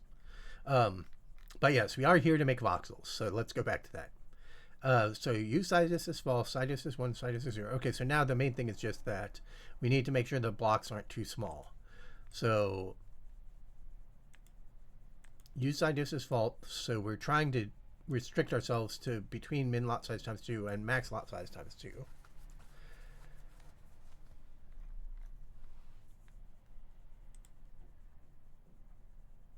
But to do that, see, we just hard-coded that to 180, which is weird. And apparently, that results in potentially too small a block size. So I guess what we do is here we say if d over blocks is greater than max lot size times 2, then d equals blocks over max lot size times 2. No, blocks equals d over max lot size 2. That's going to round down, and rounding down makes more lots, so we want to do max lot size times 2 minus 1. Well, let's just do plus 1.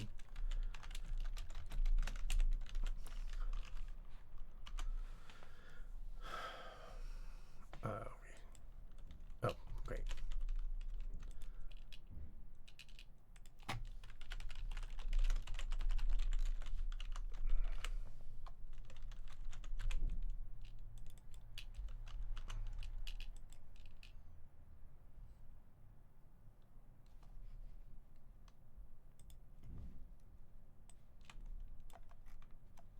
We're still having this problem of making blocks that are too large.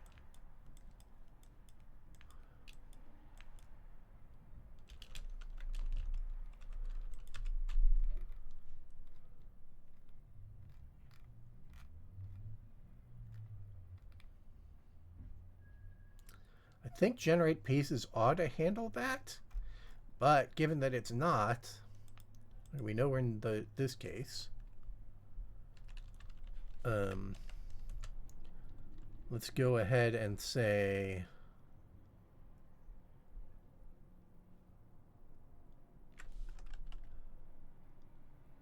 what is block size? Oh, right.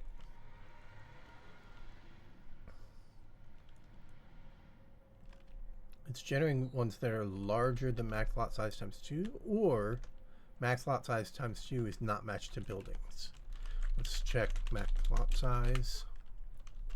It's currently 120. And then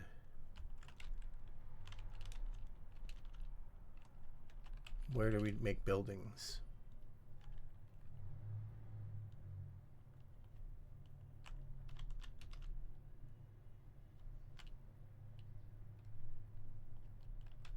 This is the minimum number of buildings and maximum number of buildings. But it should always, that's if it's not equal to 0. If it is equal to 0, we just use min lot size and max lot size. And so apparently that's getting violated.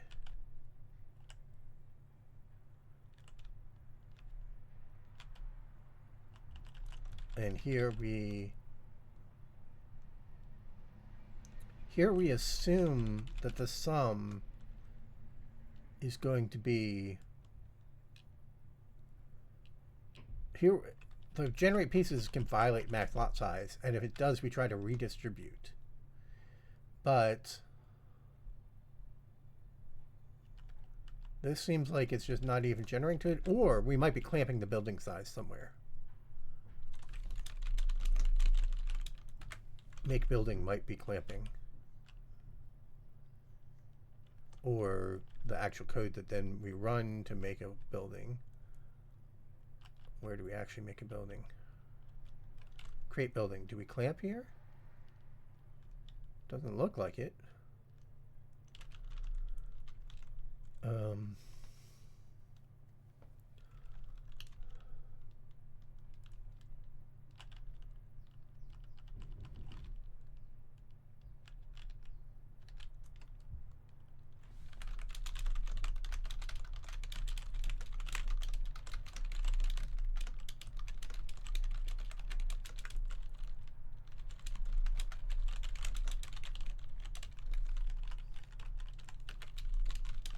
I guess we could use excess just to not have to declare another variable.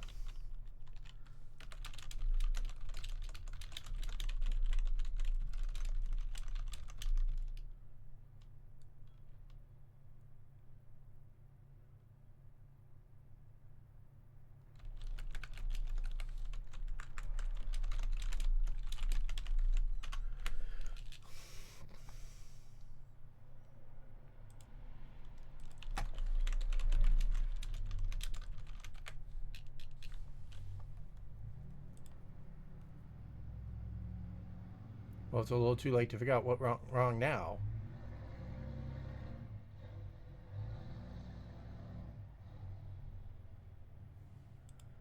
Make sure facing is 0. Good. Building width 120 and 120. Is that max lot size? It is. Okay, so this code, so either it was wrong here or it was wrong here. Okay, let's, we have to restart.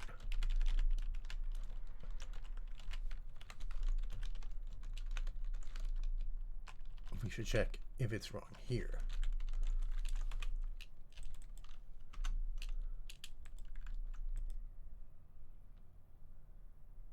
Okay, so this code to redistribute the excess is broken because it left us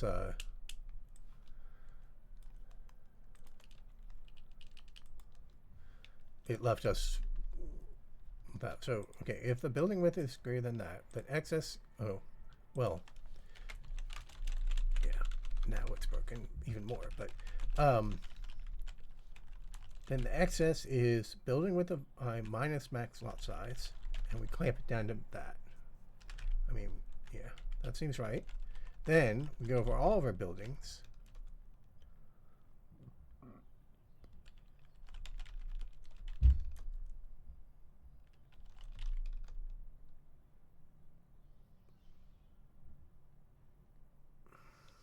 And we expand only the ones that are smaller. So we add any excess size to the small ones. Then we go back over it again and we add it to anything.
Okay, so now we're distributing it over all the buildings.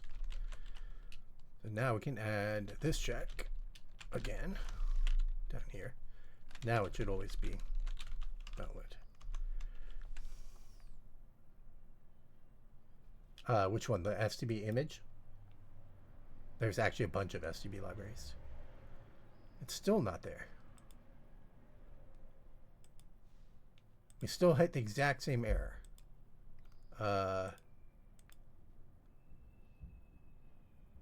Oh, that's, yeah, because I'm not computing it correctly.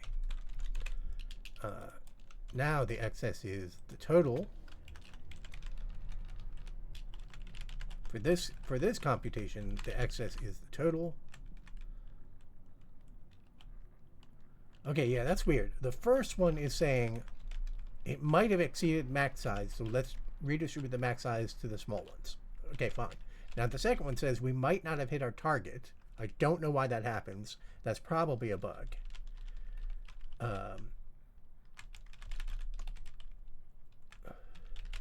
So it's not excess anymore. It's actually undershoot.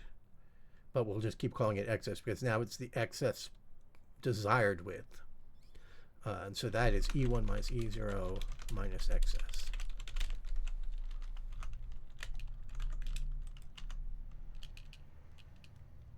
Well, I don't think the entire game industry does, but indies do, definitely. E1 minus E0, 256. Excess is 264. We added up to too much. Oh, yeah, you know why.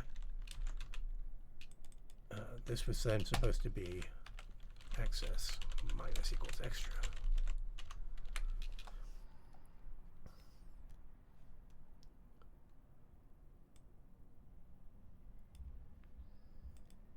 And now we made a building that was too big.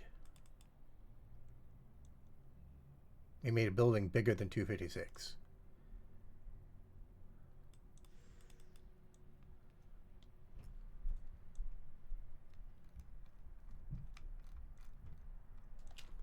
So E1 minus E0 is 541. So this edge was huge. No, that's a normal edge. It's actually a small edge. E1 and E0 are... No, okay, it is. Yeah, no, that's a huge lot. It's 540. Why was the lot so huge?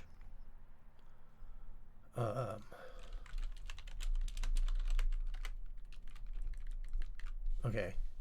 Maybe it's the same excess problem, but now where we compute the blocks, it made small lots. It shouldn't. It should recognize the minimum lot size, block size.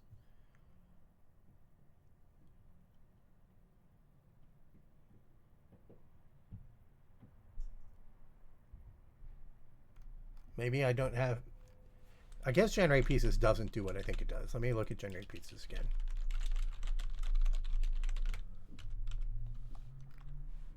Okay, we guarantee that every piece... We allow Vmax to be exceeded rather than use more pieces. Okay. So that's the issue. We also don't force... But we also don't force other things. Okay, so that's an issue with generate pieces. If the total is large... Like, suppose you had to set everything to Vmax to hit the total. I don't think we do.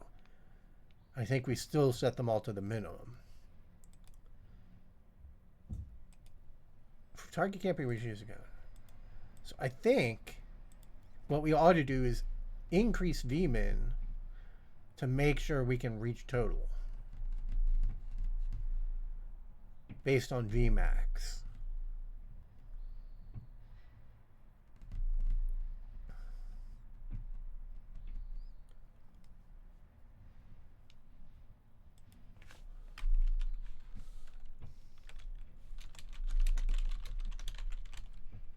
Okay, so count times, at this point, count times Vmin is less than or equal to total.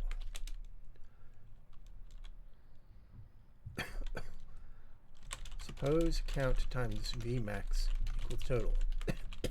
Then we need to use larger than Vmin.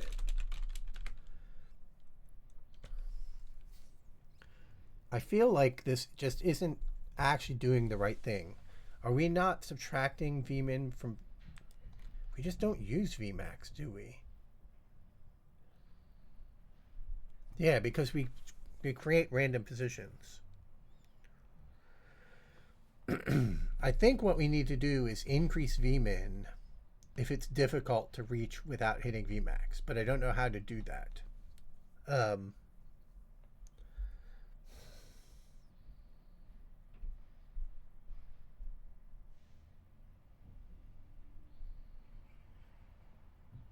Right, like if it's the range is 20 to 40 and the target is 200, then if we only have 5 pieces, we have to put them all to Vmax.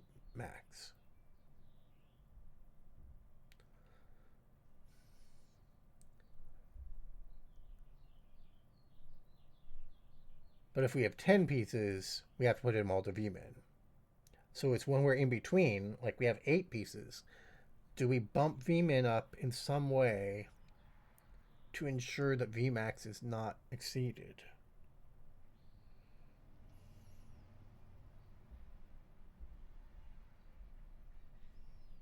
I think generate pieces should try to redistribute, should do the redistribute logic.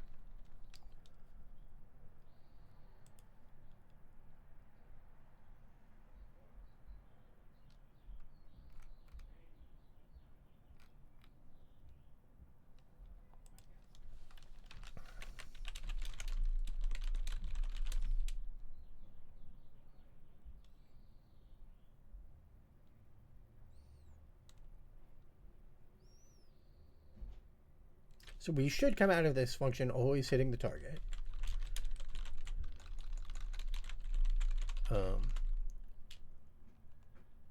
So we redefine the problem to go 0 to range. Okay. So we shouldn't use vmin to vmax anywhere in this code. Very large values to smaller values.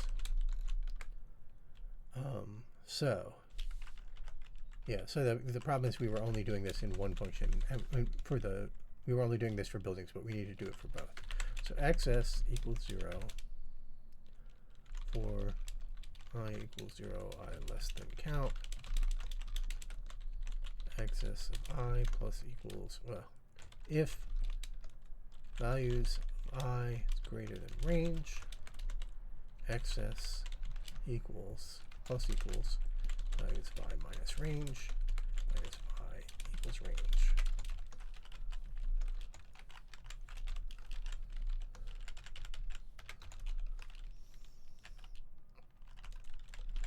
But really what we ought to do is increase count. No, okay, right. So the first thing is we can, yes. Right, the problem is that we are allowing smaller values when we should allow smaller values. So that's the first thing we have to fix. We redistribute that excess to everything.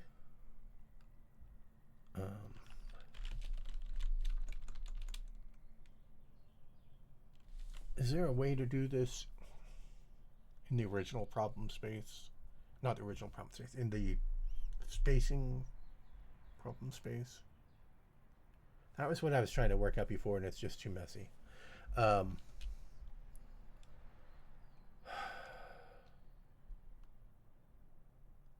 I allowed to do random number generation here? Yes.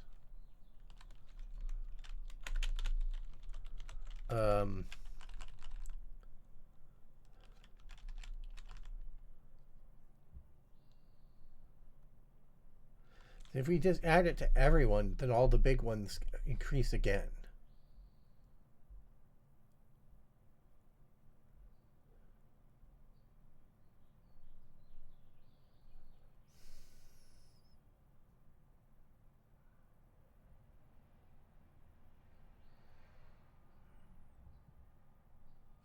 I don't know how to distribute this excess value to the small ones, because the small ones are different sizes.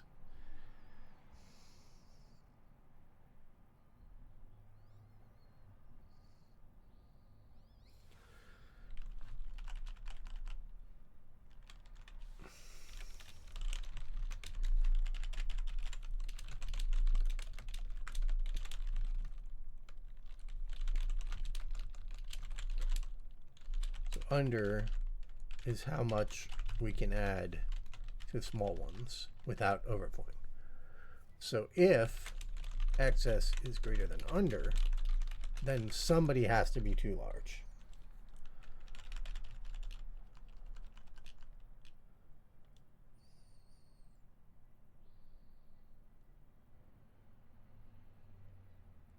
And we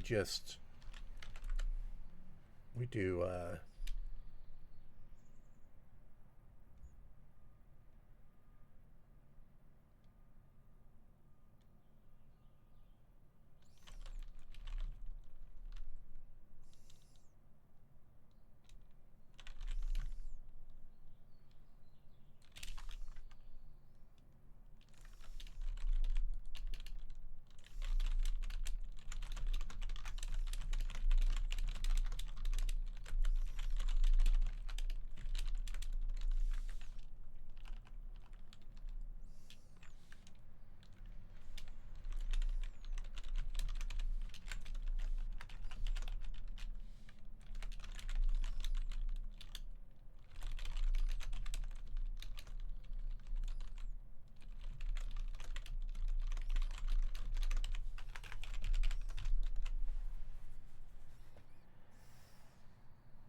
Yeah, I guess that's spam. I don't know.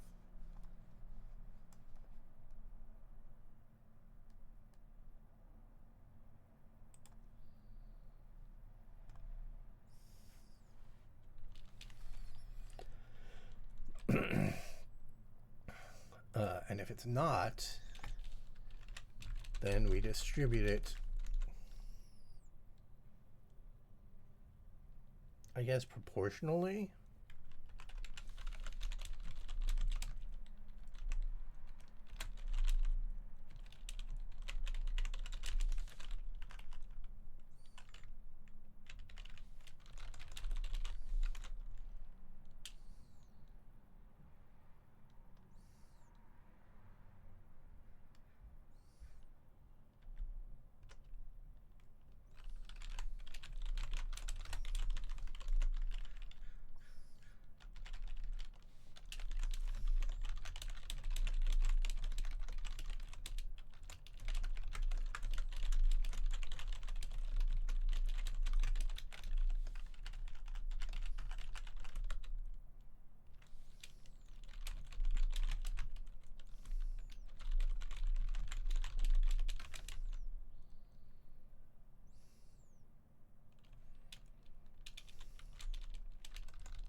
Then we want to add in the unused values from sum.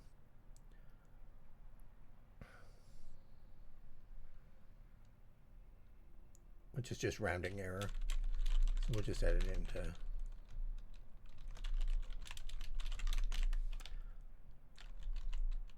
and now we shouldn't need to do any of this other logic.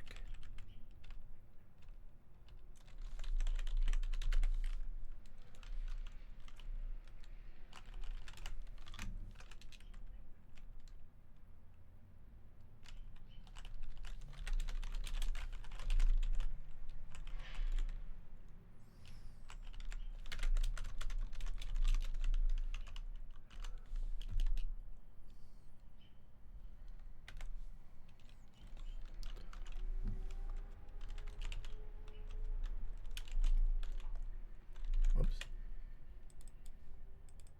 What? Okay. Excess is 0. If excess exceeds underflow, else.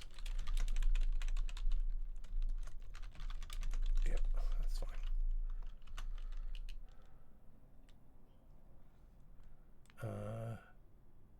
Oh, yeah, thanks.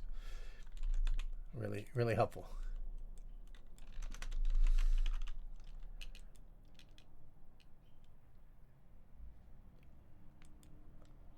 Okay, we managed to go negative.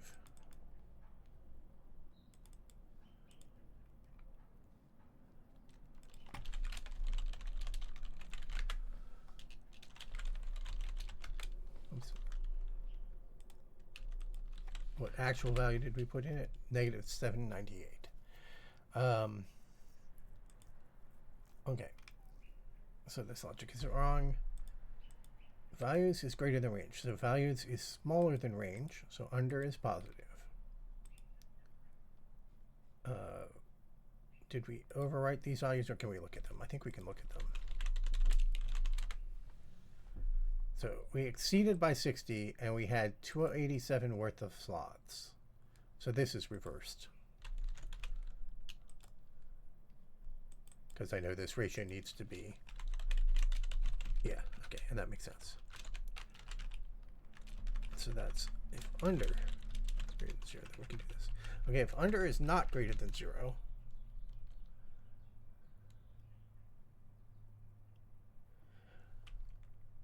if under is 0, then we should have hit this case.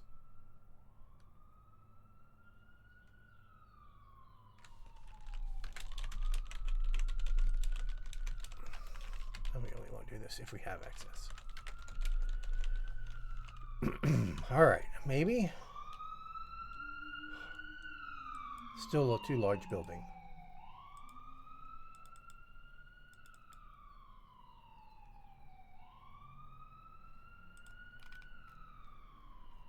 Our range was still 519. So that logic just didn't work. Where are we? X, Y.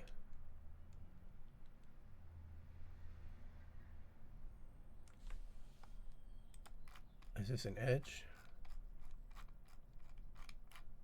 Yes. Vertical. Negative 14, negative 14, 1.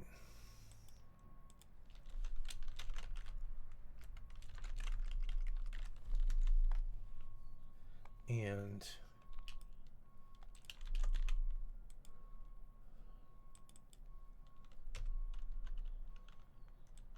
enable it, run it.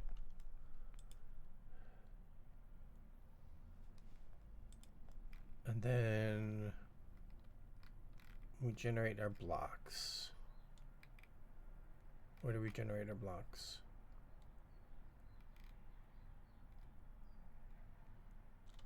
Down here.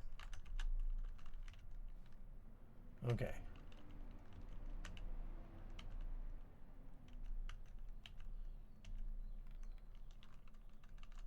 I'll get to here. Go to here. Okay. So what do we have? We have excess of 279 and under of 364. So we have room.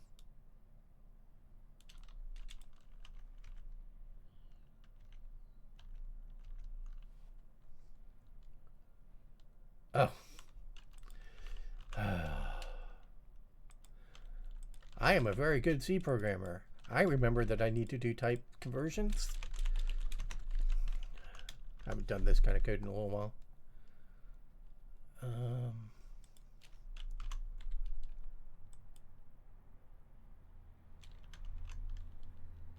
Okay.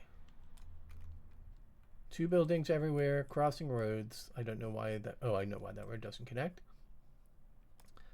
So that's another issue we have to address, because those used to rely on a side-facing road to connect, and now they just don't connect.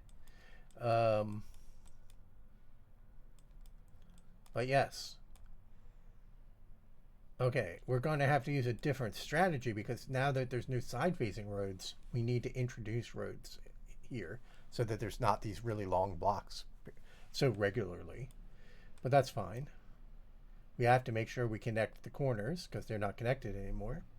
We have to deal with those crossing edges. So it does introduce a bunch of complexity, but I think that's all complexity we had that were cases that we needed to handle anyway already, because they could come up. They just didn't come up very often. So I think that's okay. And I think these buildings are often too long. So we do have this problem that the count of blocks is too low, and we should fix that. It's just called blocks. So we estimate 180, which is less than 2 times max lot size. It's like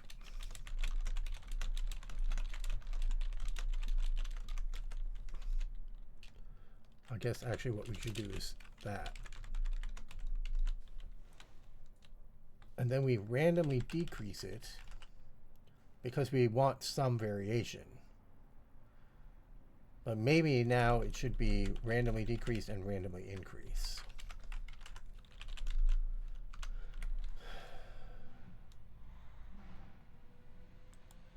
Let's disable this.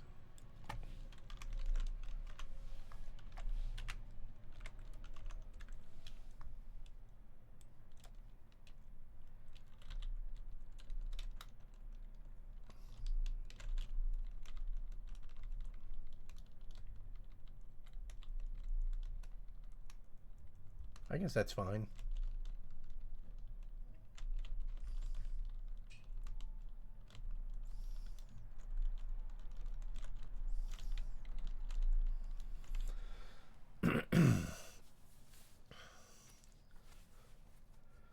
Um, so I guess that works.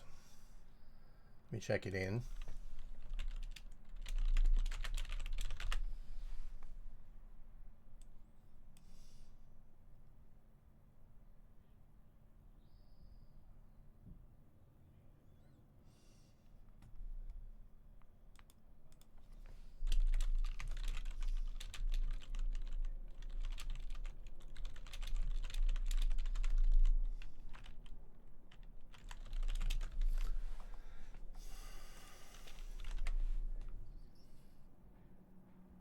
Not super psyched, but it does expose that we have all these other things we still have to fix, which is good to know.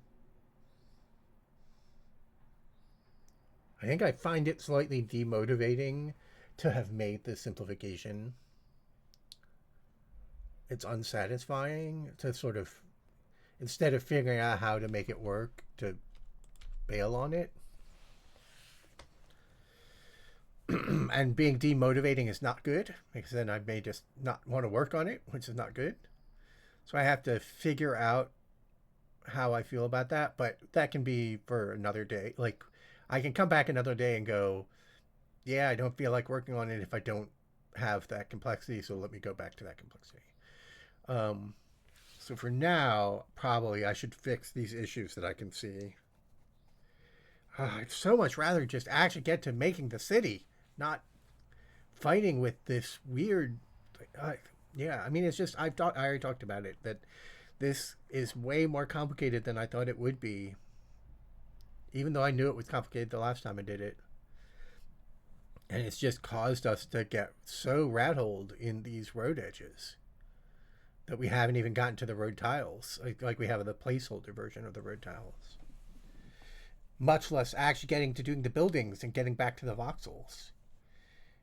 Right? We have to get the roads to know where to put the buildings.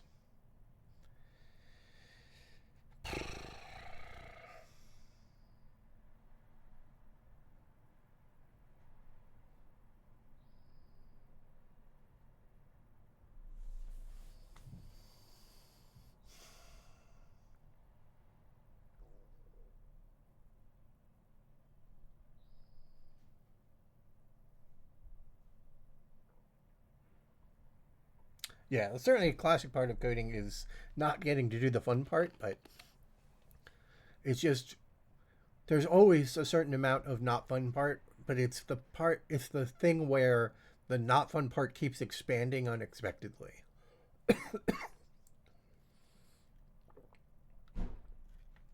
Like, I probably should do the not fun part off stream because it's not as interesting, but it's also the part I'm least motivated to do, and the stream helps keep me motivated. So effectively, it's really the part I have to do on stream. Because all of this is in service of nothing. I have no specific game design that I really want to do. I just felt like I haven't been programming enough, so I really need to get back to programming, and so I want to do these streams. And then the voxel stuff was going really well, so I said, let's do the voxel stuff full time, quote unquote full time, on all the streams. And now this has just gotten so rat-holed. Maybe I should just do a regular grid city. No,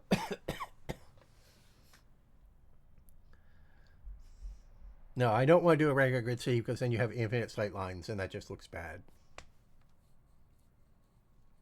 I mean, it is what you see in New York, but it looks bad because our renderer has to have a limited view distance. And we're doing the fog right now to hide that. But a fun thing can be that you don't need the fog because you just have too many buildings in the way. Although if you ever went to a tall building, it would be obvious.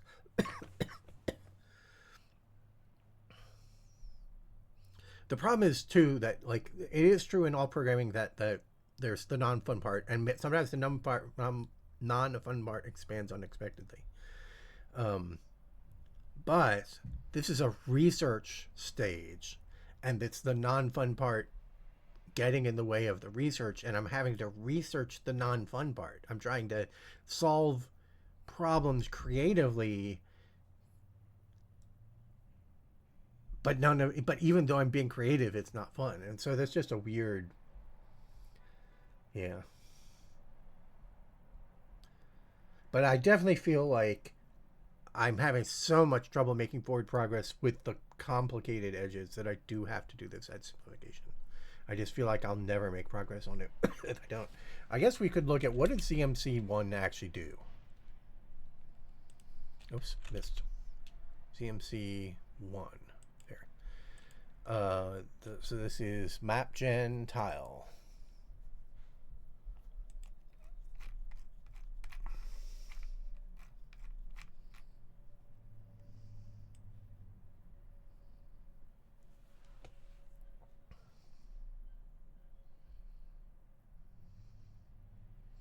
MapGen make tile.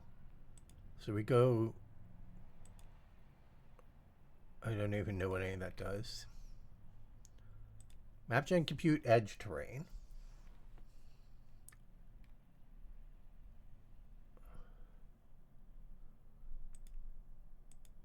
Okay, so we have a thing called Mega, which is clearly the road network.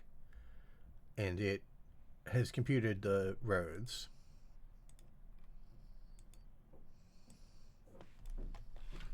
So I think this is copying from the existing edge, but let's see.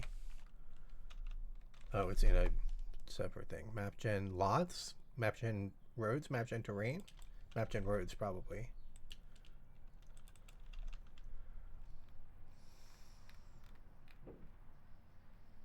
This is actually doing ProgGen, not just copying the data out. Oh, because it takes an explicit seed, so it can do it reproducibly.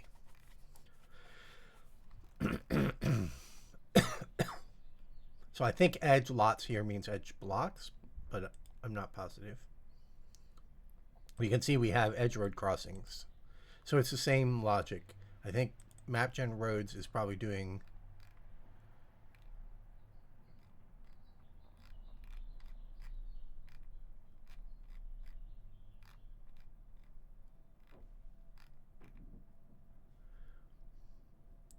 build road edge. It's connecting the roads, so there's already edge roads somewhere. Possibly it's further down. Wow, there is a lot of complication here. Yeah, there's a lot of logic here to building the roads in this old project. So I may have not realized how much work I had done on it.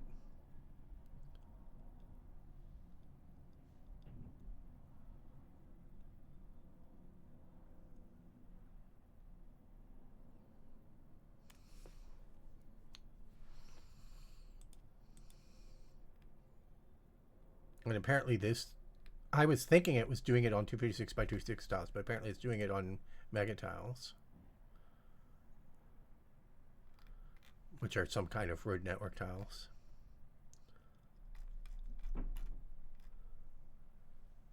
So where do we generate the road edges? So we generate 2 roads along this edge. And that do we do more?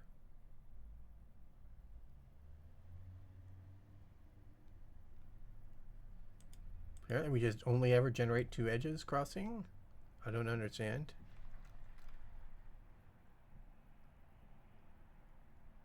And I don't know how I handle horns. But the main thing to notice is that, yes, this is 2,000 lines to generate the road network. 2,000 lines of code. So there's a lot of complexity. There's multiple functions to handle cases. There are comments. So yeah, I think it's just a more complicated problem than I was thinking it was. We're not even at 2,000 lines, and this file does both the road network and the buildings and the terrain. Like, so yeah, I think it is just a really complicated problem.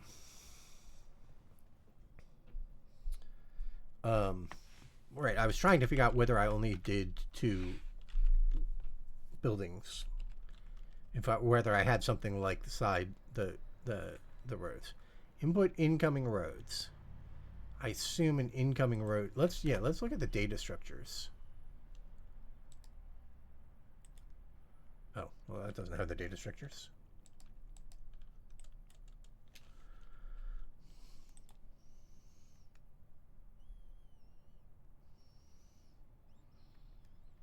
So that's corner stuff for terrain heights, but what about for roads? Okay. Road intersection, a generic lot. Which sides face the road? Sounds suspiciously familiar. Then we can generate a corner. Max corner lots 8. We actually, in this code, we had allowed more complicated corners. Which we could still do in the other code.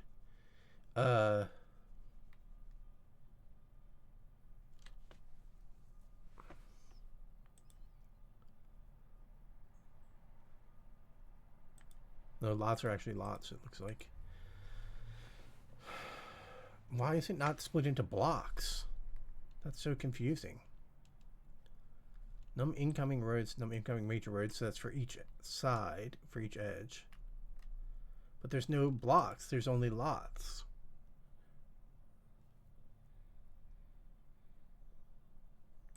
Weird.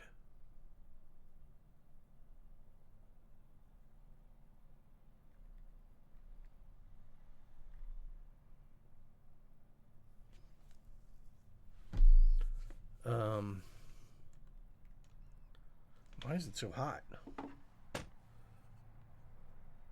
82 in here. I have the window open to try to keep it cold. What's the temperature outside?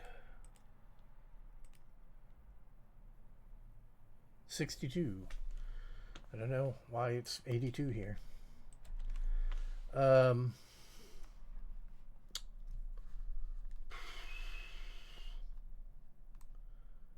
Yeah, I can't tell what it's doing because of that. I guess we'll take one attempt to find where it's doing it. First pass we connect where it's straight through. That's connect. We want edge. We want edge processing.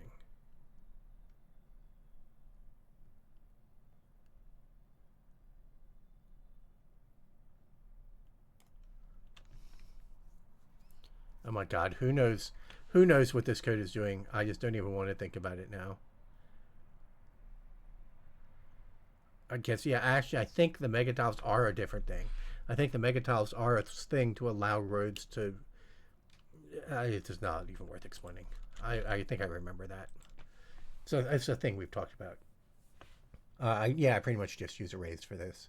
I use in my normal code, I use dynamic arrays and hash tables for 95% of stuff. And in games, I almost never use the hash tables because you want everything to be predictable performance.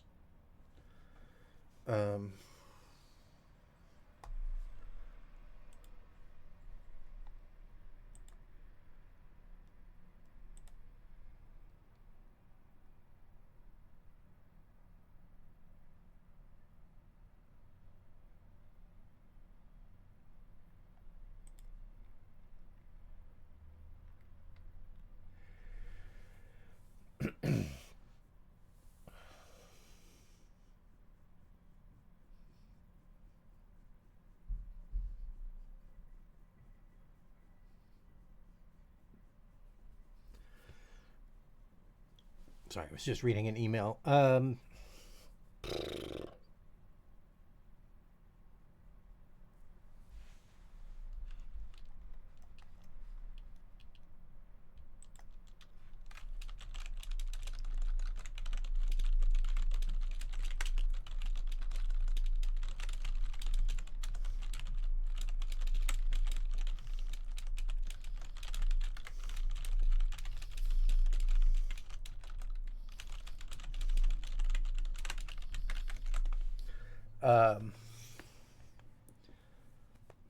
Yeah, I mean, I think maybe I just have to accept that it's complicated and maybe actually sit down and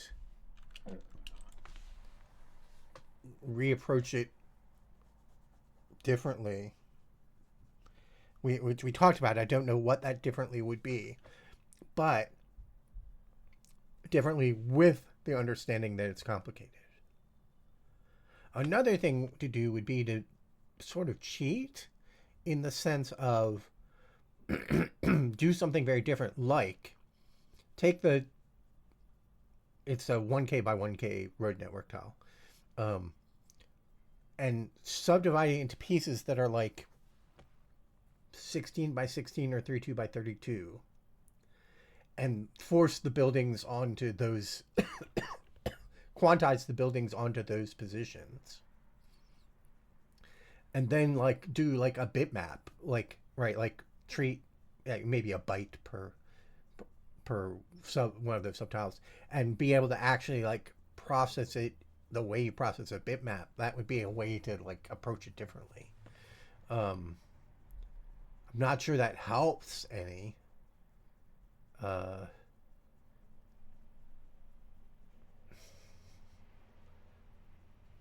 but like maybe that way you could sort of like grow buildings instead of subdividing, and maybe that would work better, or something.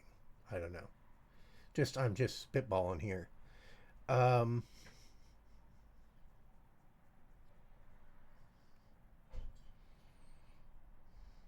I don't even know what code am I looking at here. Crossing pause? What?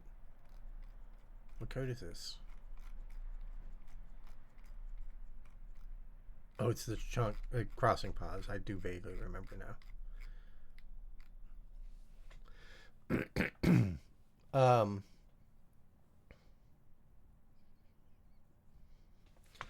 Yeah, hack 2. Wanted to get rid of that. So now our road networks show our intersections again. Yeah, we still haven't put the intersections inside of these.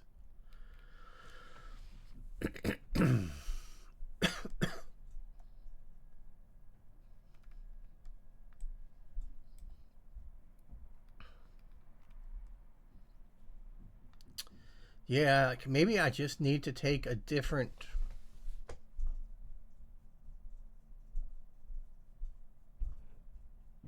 Like, one thing to do, these off-center corners are good for variety, but they actually mess up where can we position those things. Like, what if the corners were very, very regular? Because as I said, you can't really see them. So like, what if they had a very fixed building size? Well, for biome reasons, we changed the building sizes still. But like, what if they were basically always centered? And that way their edges and corners are very predictable where they're located, so you don't have to worry about like this being so close to that sometimes, but not other times.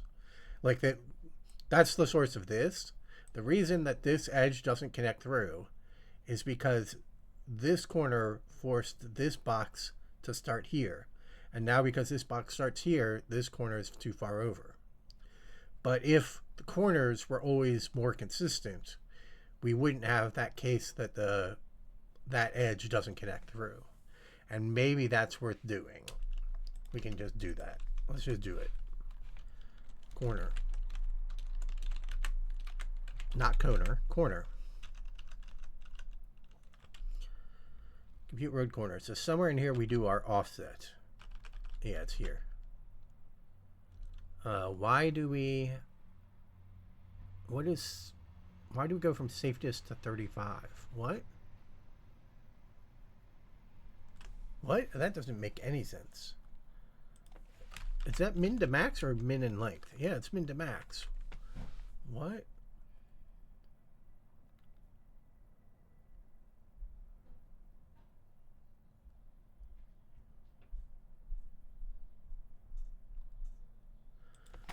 Anyway, let's just say px equals width over 2, py equals height over 2.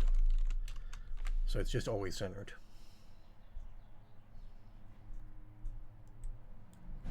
And now we should have a lot fewer of those stranded edges, maybe none. Yeah, I think that does fix that. It does mean that like these are still a little trickier, but those actually aren't centered. Why did that not get centered?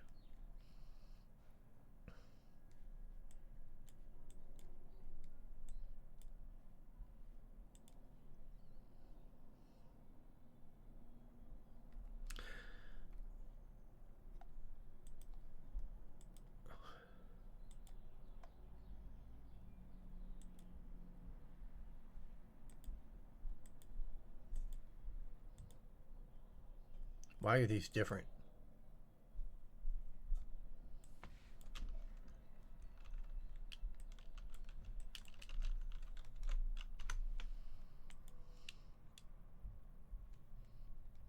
That was leading to a weird bias. I don't think that was what caused the off-centeredness, though. Yeah, here's an off-center one.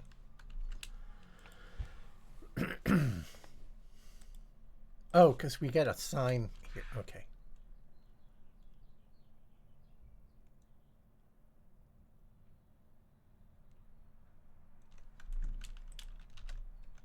And that's why this was safe distance to 35. I don't know how big safe distance is. Hopefully it's very small.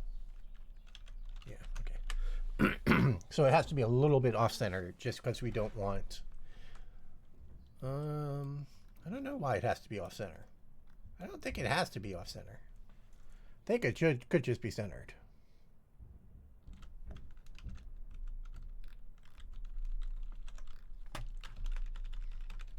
I don't know why I thought it had to be safe distance. It forces the buildings to be straddling the corner. Okay, that's clearly not right.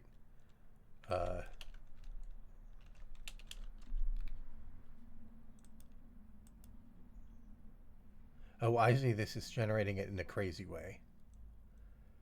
Yeah, let's do this differently. C.x0 equals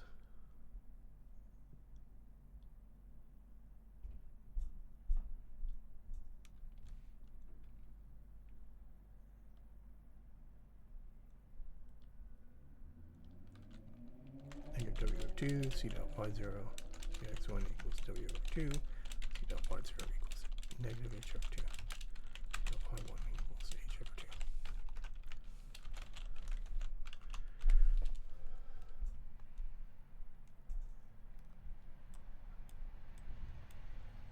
Okay, now they are always centered. The buildings can be off-center because it subdivides them with generate pieces or something.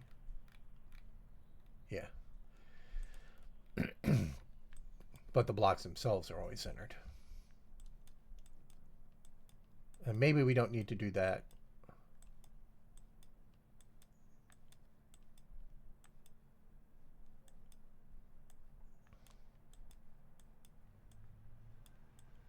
Oh, here's one where it still broke. Yeah, because this wide thing forced this edge over so far that it didn't match that.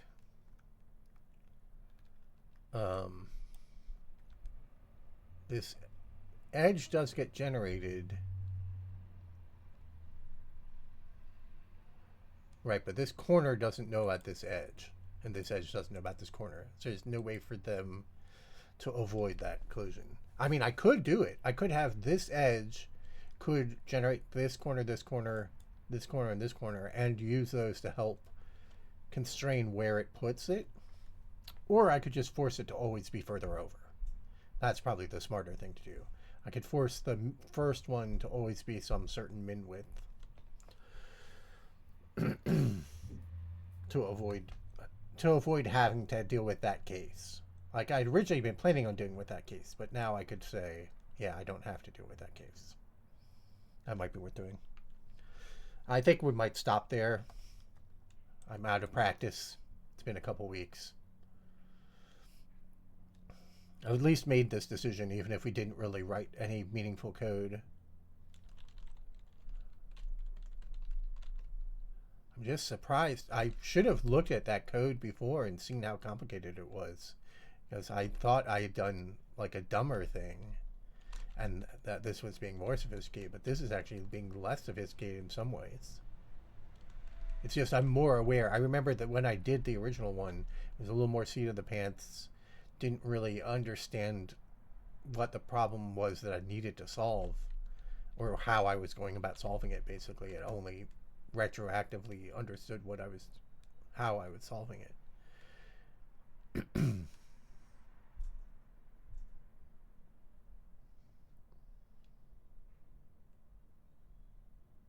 So the city generation road network thing is a well exploited problem, just not the infinite procedural city.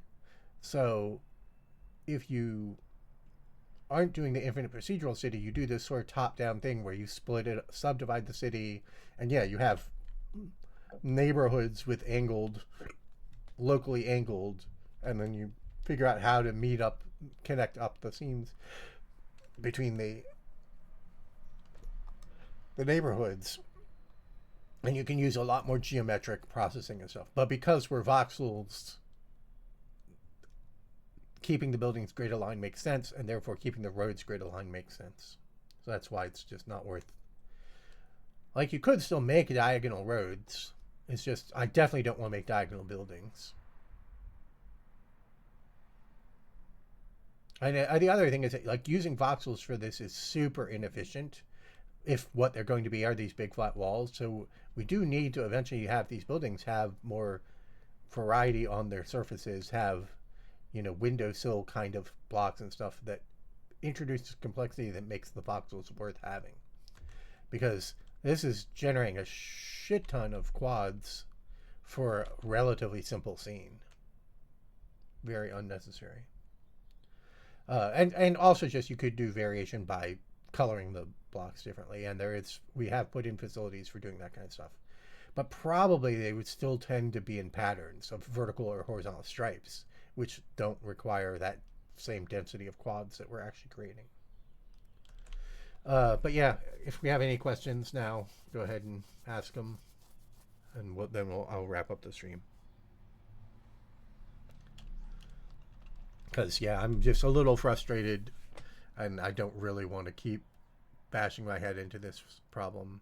Next time, we'll probably just try to tackle some more of these issues that we see now that we've made this constraint.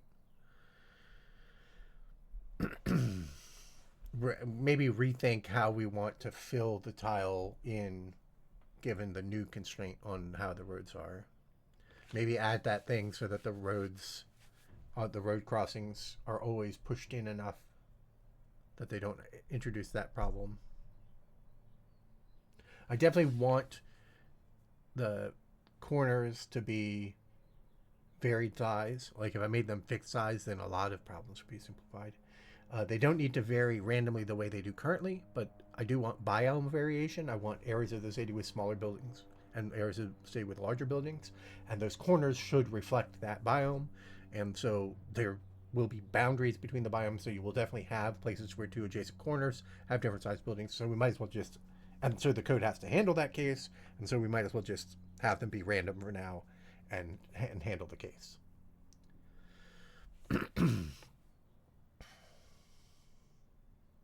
I can't believe I never looked at how much code there was in that old project. Just the roads, 2,000 lines of code.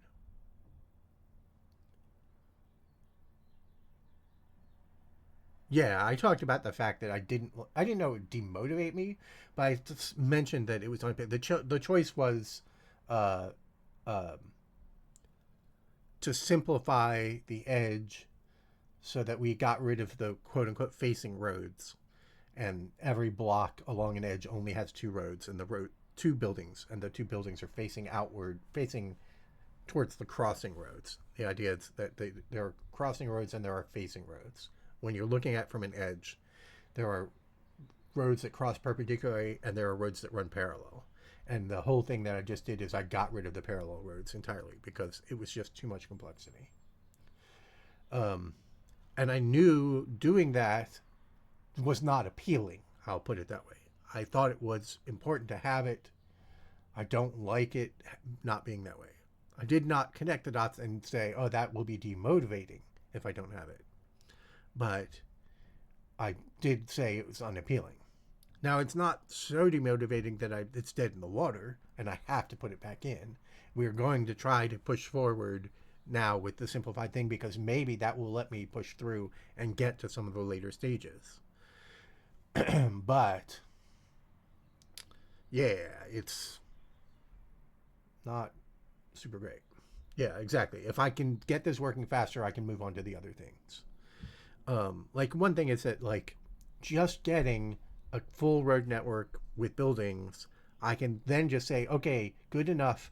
It's not the shipping road network. It doesn't have all the complexities or whatever, but it's good enough that now I can go back to making buildings procedurally and get back to voxels. Um, but I don't really want to switch that gear until I have a city populated with buildings. Like, I want to take the current placeholder buildings and get a full city running. And right now I only have buildings along the edges. So I'd like to get it to the point where I have a fully populated city, see how many quads that is. It's maybe too many quads, at least for this machine. Um, and if so, figure out what to do about it. And then go back to making the buildings more complicated. Making the buildings more complicated will introduce more quads. Putting furniture inside will introduce more quads. If we're already have too many quads, that's going to be bad, etc. So a bunch of things that we'll run into when we do get there. But and those things won't change that much when we revisit the road network and make the road network more varied and more whatever. So it's fine to start working on the building stuff once we have the city there. But I just don't want to work on the building generation when I don't have the city, and just because visually it won't make sense. It's a bunch of things, right? Like if I were totally dead in the water, totally demotivated, I could just start working on building generation. That's definitely possible. But what I prefer to do is get a fully populated city with the placeholder building and then work on it. I think that will flow better. It means that when I work on the building generator, I'm looking at a full city, so I can think about the issues of too many quads and stuff. One thing, if we have too many quads, one thing we can do is just reduce the maximum building height. Like we can just say, or the average building height. Well, kind of maximum. The average within a small area. We can say, yeah, you can periodically have tall buildings, but most buildings are going to suddenly only be 3 stories instead of 8, or whatever. I don't think I could answer the what generally demotivates you question, or I don't want to think about it, maybe. I'm not sure it has a good answer, and I'm not sure I want to think about it.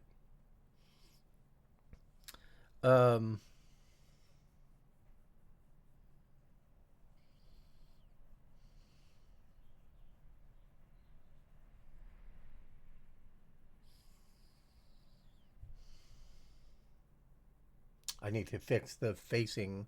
The facing isn't working now for the. I noticed it wasn't working for the buildings on the edges. I assume I wrote that code.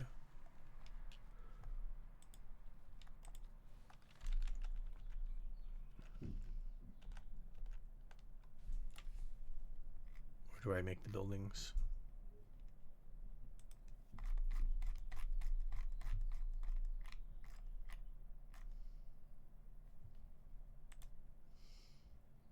Yeah, I've tried to do it, but it's not working.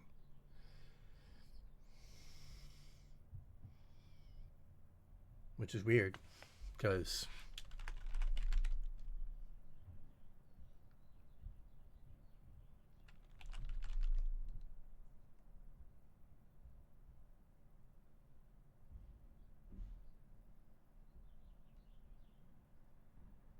yeah, it should be doing it.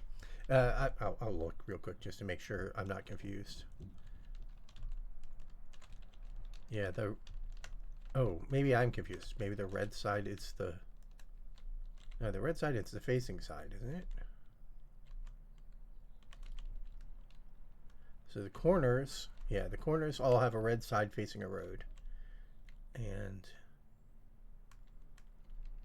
these are just wrong. Utterly wrong. I don't know why they're utterly wrong. They should only have red sides facing the crossing. That one has a red side facing a crossing, but this one doesn't.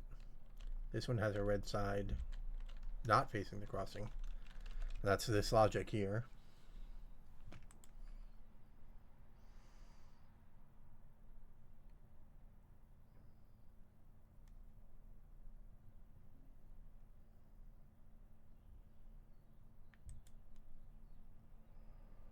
Oh, they're facing that.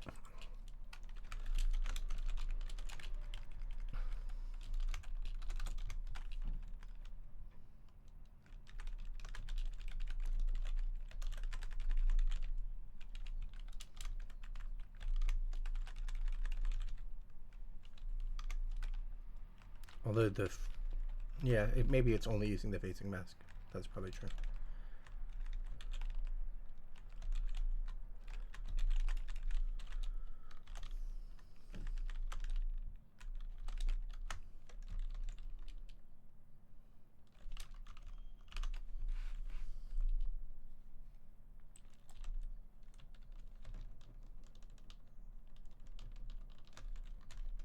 Yeah, good.